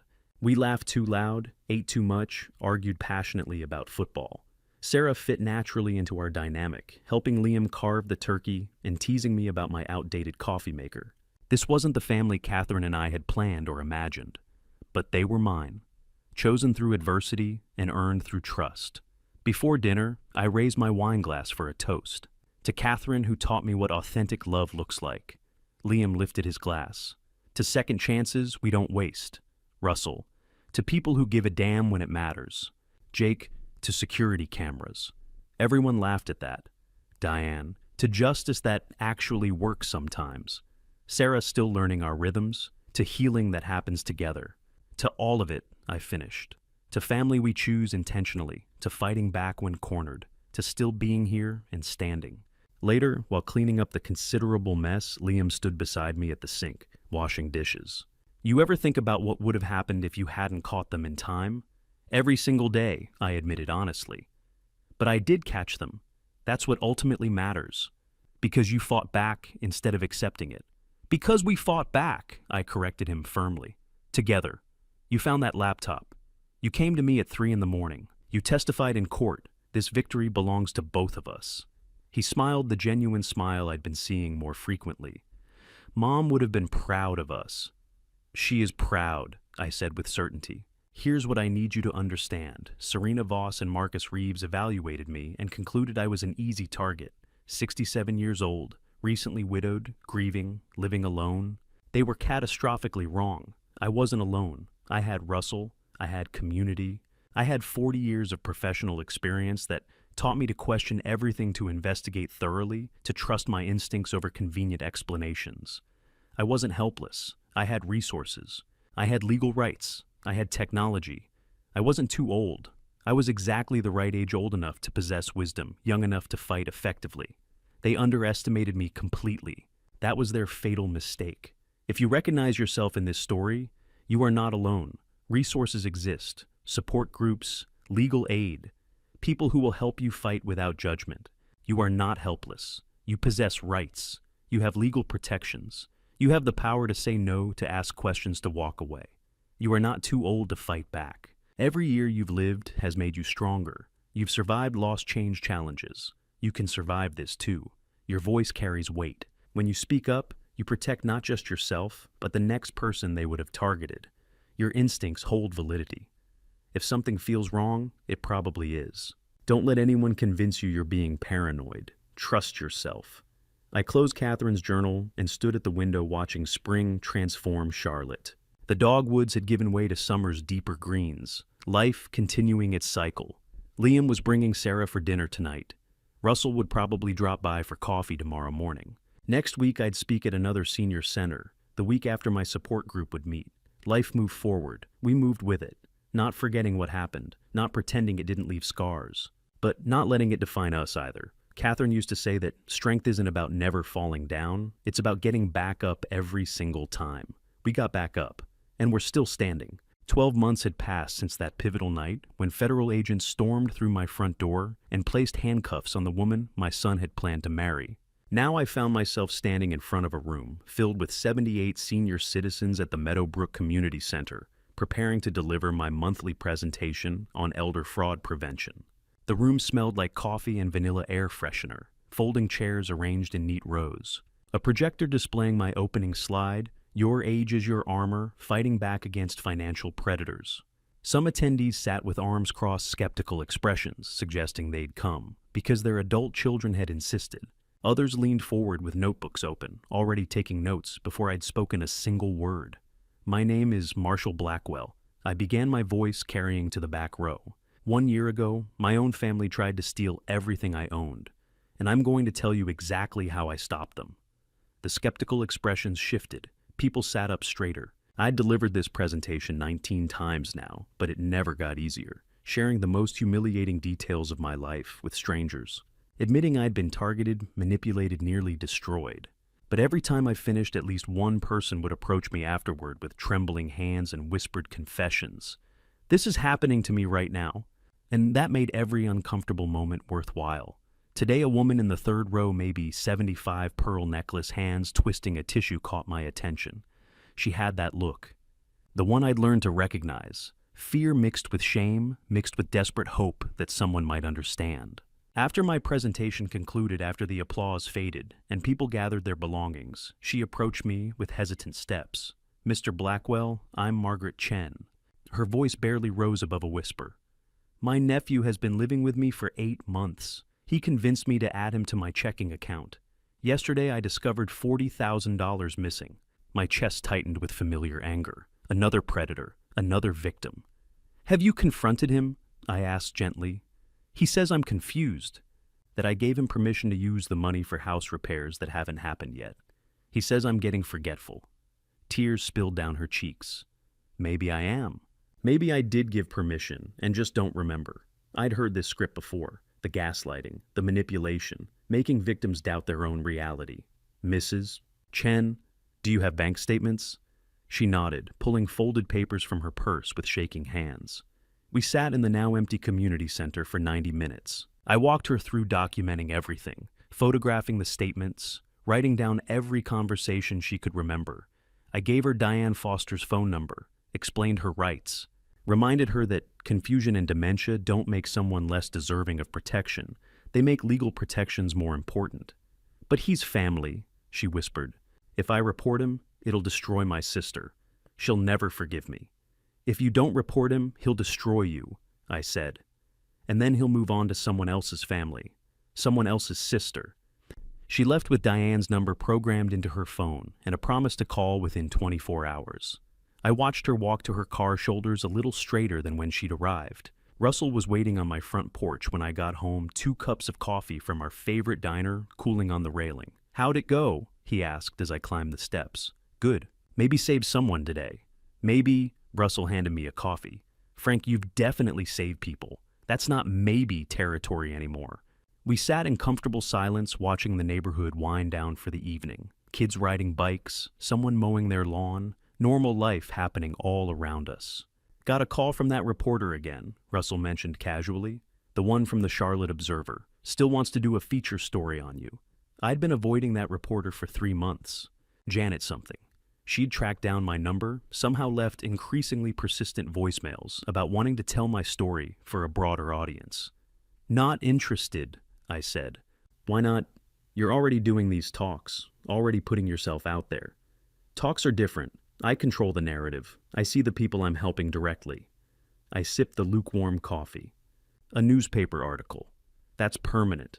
That's my name attached to this forever. Your name is already attached to it. Court records are public. Serena's trial was national news. You're not protecting your privacy. That ship sailed." Russell looked at me with the bluntness of a 15-year friendship. "You're protecting your pride. There's a difference." He wasn't wrong. Part of me still felt ashamed. Still felt like a fool for not seeing Serena's deception sooner, for giving Liam power of attorney without better safeguards, for being vulnerable enough to become a target. "Think about it," Russell said, standing to leave. Meanwhile, Diane called. "She wants you to call her back. Said it's about Margaret Chen." My stomach dropped. Already? Margaret called her 2 hours ago. Diane's already filed emergency protective orders. The nephew's been served. bank accounts frozen. Russell smiled. You did that, Frank. You gave her the courage to act immediately instead of waiting until it was too late. After Russell left, I sat on that porch until the streetlights flickered on. Thought about Margaret Chen, about the 78 people who had attended today's presentation, about Mrs. Chen's nephew, who right now was probably furious that his scheme had been interrupted, about how many other nephews and granddaughters and trusted friends were executing similar schemes across Charlotte, across North Carolina, across the country. I pulled out my phone and found Janet the reporter's last voicemail, listened to her pitch again. Mr. Blackwell, I know you've been avoiding my calls. I understand the desire for privacy, but your story could help thousands of people who will never attend one of your local presentations. People who need to hear that fighting back is possible. That age doesn't equal helplessness. Please consider it. I hit the callback button before I could reconsider. She answered on the first ring. Mr. Blackwell. I'll do the interview, I said, on one condition. You interview Liam too. People need to understand that the old children in these situations are often victims themselves. 2 weeks later, the feature article appeared on the front page of the Charlotte Observer's Sunday edition. Local man exposes elder fraud ring, how one father's instincts saved his family. 4,000 words, photos of me at the community center, a sidebar with Liam's perspective, a comprehensive resource list for victims. My phone rang continuously for 3 days. Other newspapers requesting interviews. Senior centers in neighboring counties asking me to speak. A television producer from a local news station wanting to do a segment. 2 elderly people calling to describe situations frighteningly similar to mine. And Agent Moreno calling to tell me that the article had generated 3 new leads in ongoing fraud investigations. You're doing more good than you realize, she said. These crimes thrive in darkness. You're shining a light. Liam read the article aloud to Sarah over breakfast in my kitchen that Sunday morning. We'd developed this new tradition in Sunday breakfast together, all 3 of us. Sarah made exceptional pancakes, and Liam had started bringing fresh fruit from the farmer's market. Liam Blackwell credits his father's 40 years of professional experience with saving both their lives. Liam read his voice catching slightly. But Marshall Blackwell insists the credit belongs to his son, whose accidental discovery of evidence and courage to come forward made the FBI investigation possible. Sarah squeezed Liam's hand across the table. She'd become a steady presence in our lives, gentle, thoughtful, asking nothing but offering everything. Last week, Liam had confided that he was planning to propose on her birthday in December. He'd asked if I thought it was too soon. When you find someone who sees all your broken pieces and loves you anyway, I'd told him timing becomes irrelevant. Now watching them read the article together in my kitchen, I felt Catherine's absence less acutely than usual. She would have loved Sarah, would have appreciated her quiet strength, her patience with Liam's healing process, her refusal to let him define himself by Serena's betrayal. The article brought unexpected consequences beyond the phone calls and speaking requests. 3 days after publication, a letter arrived. Plain envelope, no return address. Inside a single page of notebook paper, covered in shaky handwriting. Mr. Blackwell, I am 81 years old. My daughter has been stealing from me for 2 years. I didn't know who to tell or what to do. Your article gave me hope. Today I called the number you provided. A lawyer is helping me. Thank you for your courage. It gave me mine. A grandmother in Durham. I kept that letter in Catherine's journal. Started a collection. More letters arrived. Some from victims finding courage to act. Others from adult children discovering their parents were being exploited and feeling empowered to intervene. Each letter represented a predator being stopped, a family being saved, a cycle being broken. By autumn, my speaking schedule had expanded to twice weekly, Monday mornings at senior centers, Thursday evenings at community colleges talking to social work students about recognizing elder abuse patterns. Dorothy from my support group started co-presenting with me, sharing her story of financial advisor fraud. You can't just be one old man shouting into the void, she'd said. We need multiple voices, multiple stories. That's how people understand the scope. She was right. When audiences heard both our stories, different perpetrators, different methods, same devastation, the pattern became undeniable. In October, Liam officially proposed to Sarah at Catherine's grave. He'd asked my permission first, standing in my kitchen with nervous hands and hopeful eyes. I know it's only been a year since everything happened with Serena, he'd said. But Sarah is nothing like her. Sarah is real. I know she is, I'd assured him, and your mother would have adored her. Well, he'd placed the ring on Sarah's finger while kneeling on the grass beside Catherine's headstone, both of them crying, telling my wife about their plans. Sarah had said yes before he'd finished asking the question. The wedding was scheduled for next June, small ceremony, close friends and chosen family. Russell officiating. Turned out he'd gotten ordained online years ago for a friend's wedding, Jake handling photography, Diane contributing legal advice on prenuptial agreements that Liam had insisted on. Not because I don't trust Sarah, Liam had explained, but because I never want to put her in a position where someone could question her motives. I want our marriage protected by more than just love. Smart kid. His painful education hadn't been wasted. December arrived with unseasonable cold. Russell and I sat on my porch despite the temperature, wrapped in blankets, drinking hot coffee and watching the neighborhood prepare for Christmas. You've done good work this year, Russell said. Catherine would be proud. I think about that a lot, I admitted. Whether she'd be proud or horrified that I'm sharing our family's worst moments with strangers. She'd be proud, Russell said with certainty. Catherine always said, the worst thing about suffering is when it happens for nothing. You're making sure your suffering means something. Janet, the reporter, called again in mid-December. The Charlotte Observer wanted to do a follow-up article for the one-year anniversary of Serena's arrest.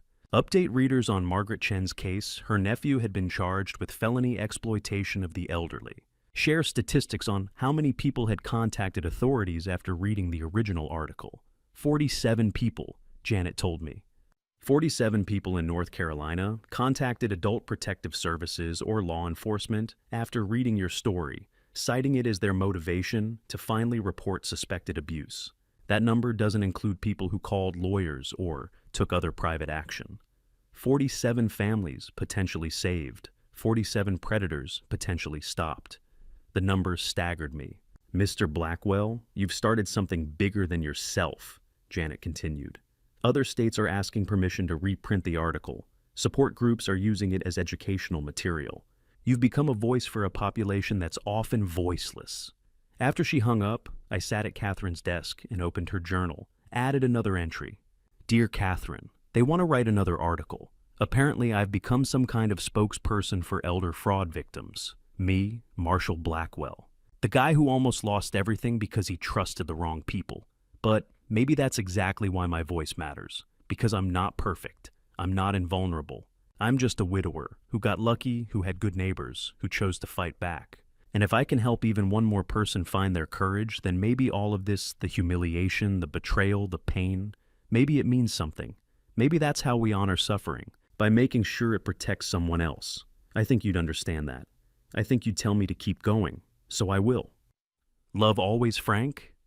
Outside my window, the December sun set early, painting the sky in shades of amber and rose. Liam's car pulled into the driveway, unexpected on a Tuesday, but welcome.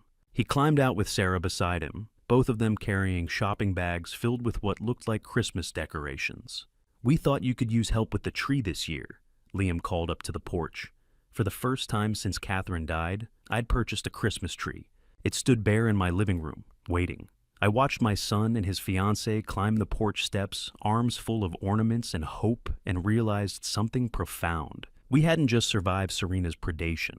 We'd transformed it into something that mattered, and we were still fighting, still protecting, still standing. Sitting here now, reflecting on everything that unfolded over these past months, I find myself wanting to share some final thoughts with anyone who's listened to this journey from beginning to end.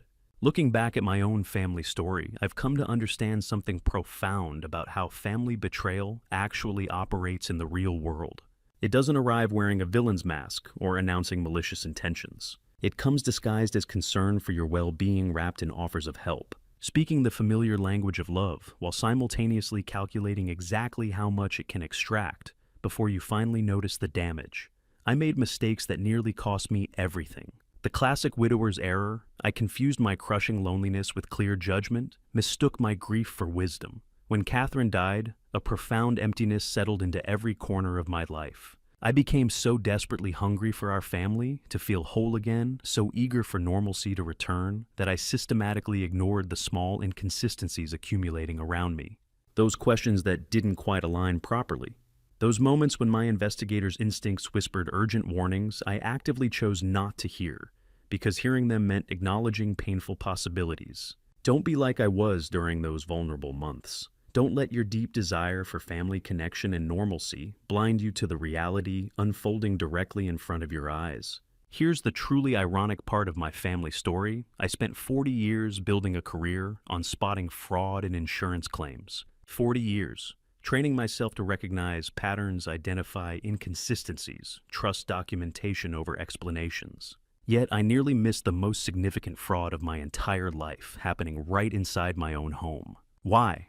Because I wanted desperately to believe that family betrayal was something that happened to other people, naive people, careless people, not to men who'd built their professional reputations on skepticism and rigorous verification. I wanted to believe that Liam's apparent happiness with Lauren meant my own loneliness would finally ease. I wanted to believe that opening my home and my trust to them would somehow fill the Catherine-shaped void in my life. I convinced myself that giving someone my trust was equivalent to giving them my love, that questioning them would somehow diminish the family bonds I was trying to rebuild.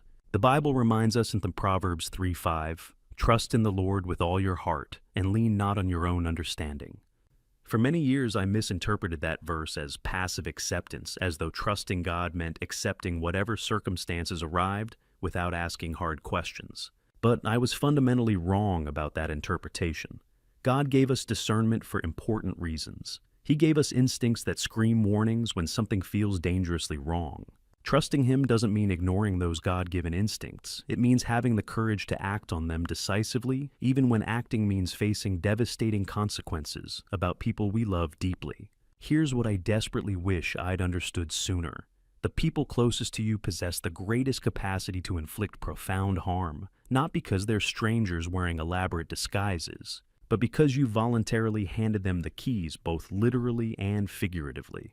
Liam possessed my physical house key, my financial power of attorney, and my unconditional trust. Serena possessed something even more dangerous, my desperate psychological need to believe our family was healing, that life after Catherine could still contain joy and meaningful connection.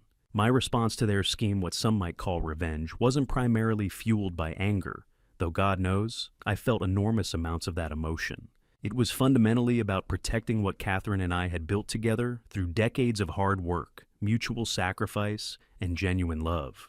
When I finally gathered comprehensive evidence, when I contacted the FBI, when I stood up in that federal courtroom and testified under oath, I wasn't just saving my bank account balance. I was honoring my wife's memory and refusing to become another silent victim whose story ends with shame and financial devastation.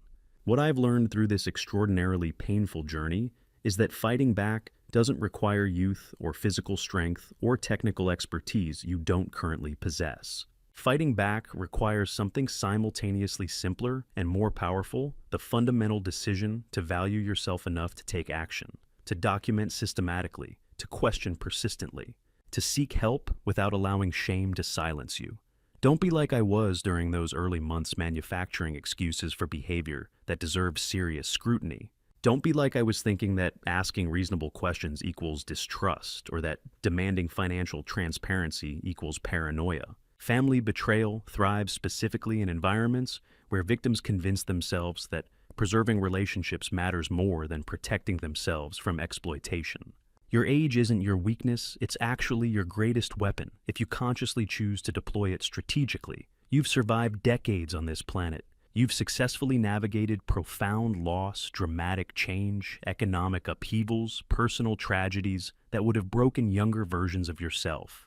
That survival has equipped you with sophisticated pattern recognition, with hard-earned emotional intelligence, with a finely tuned ability to sense when something fundamental has shifted in the wrong direction. Trust that accumulated wisdom, act decisively on it. If you're currently facing anything remotely similar to what I experienced, if papers mysteriously appear, moved if financial questions feel uncomfortably invasive, if stories don't align properly when you examine them carefully, if someone pressures you toward urgent decisions without providing adequate explanation, please don't ignore those warning signs.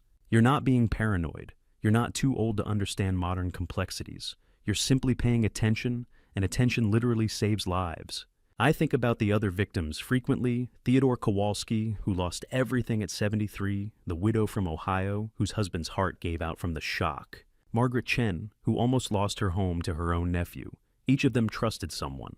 Each of them ignored small warning signs because acknowledging those signs meant shattering their perception of family, of safety, of the people they thought they knew. I understand that reluctance now in ways I never could have before experiencing it myself. But here's what I want you to understand. Your reluctance to confront uncomfortable possibilities is exactly what predators count on. They study human psychology.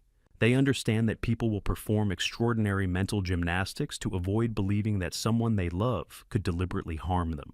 They weaponize your love, your loyalty, your desire for family harmony, and they do it without remorse, without hesitation, moving from victim to victim with practiced efficiency. The family story I've shared with you isn't unique.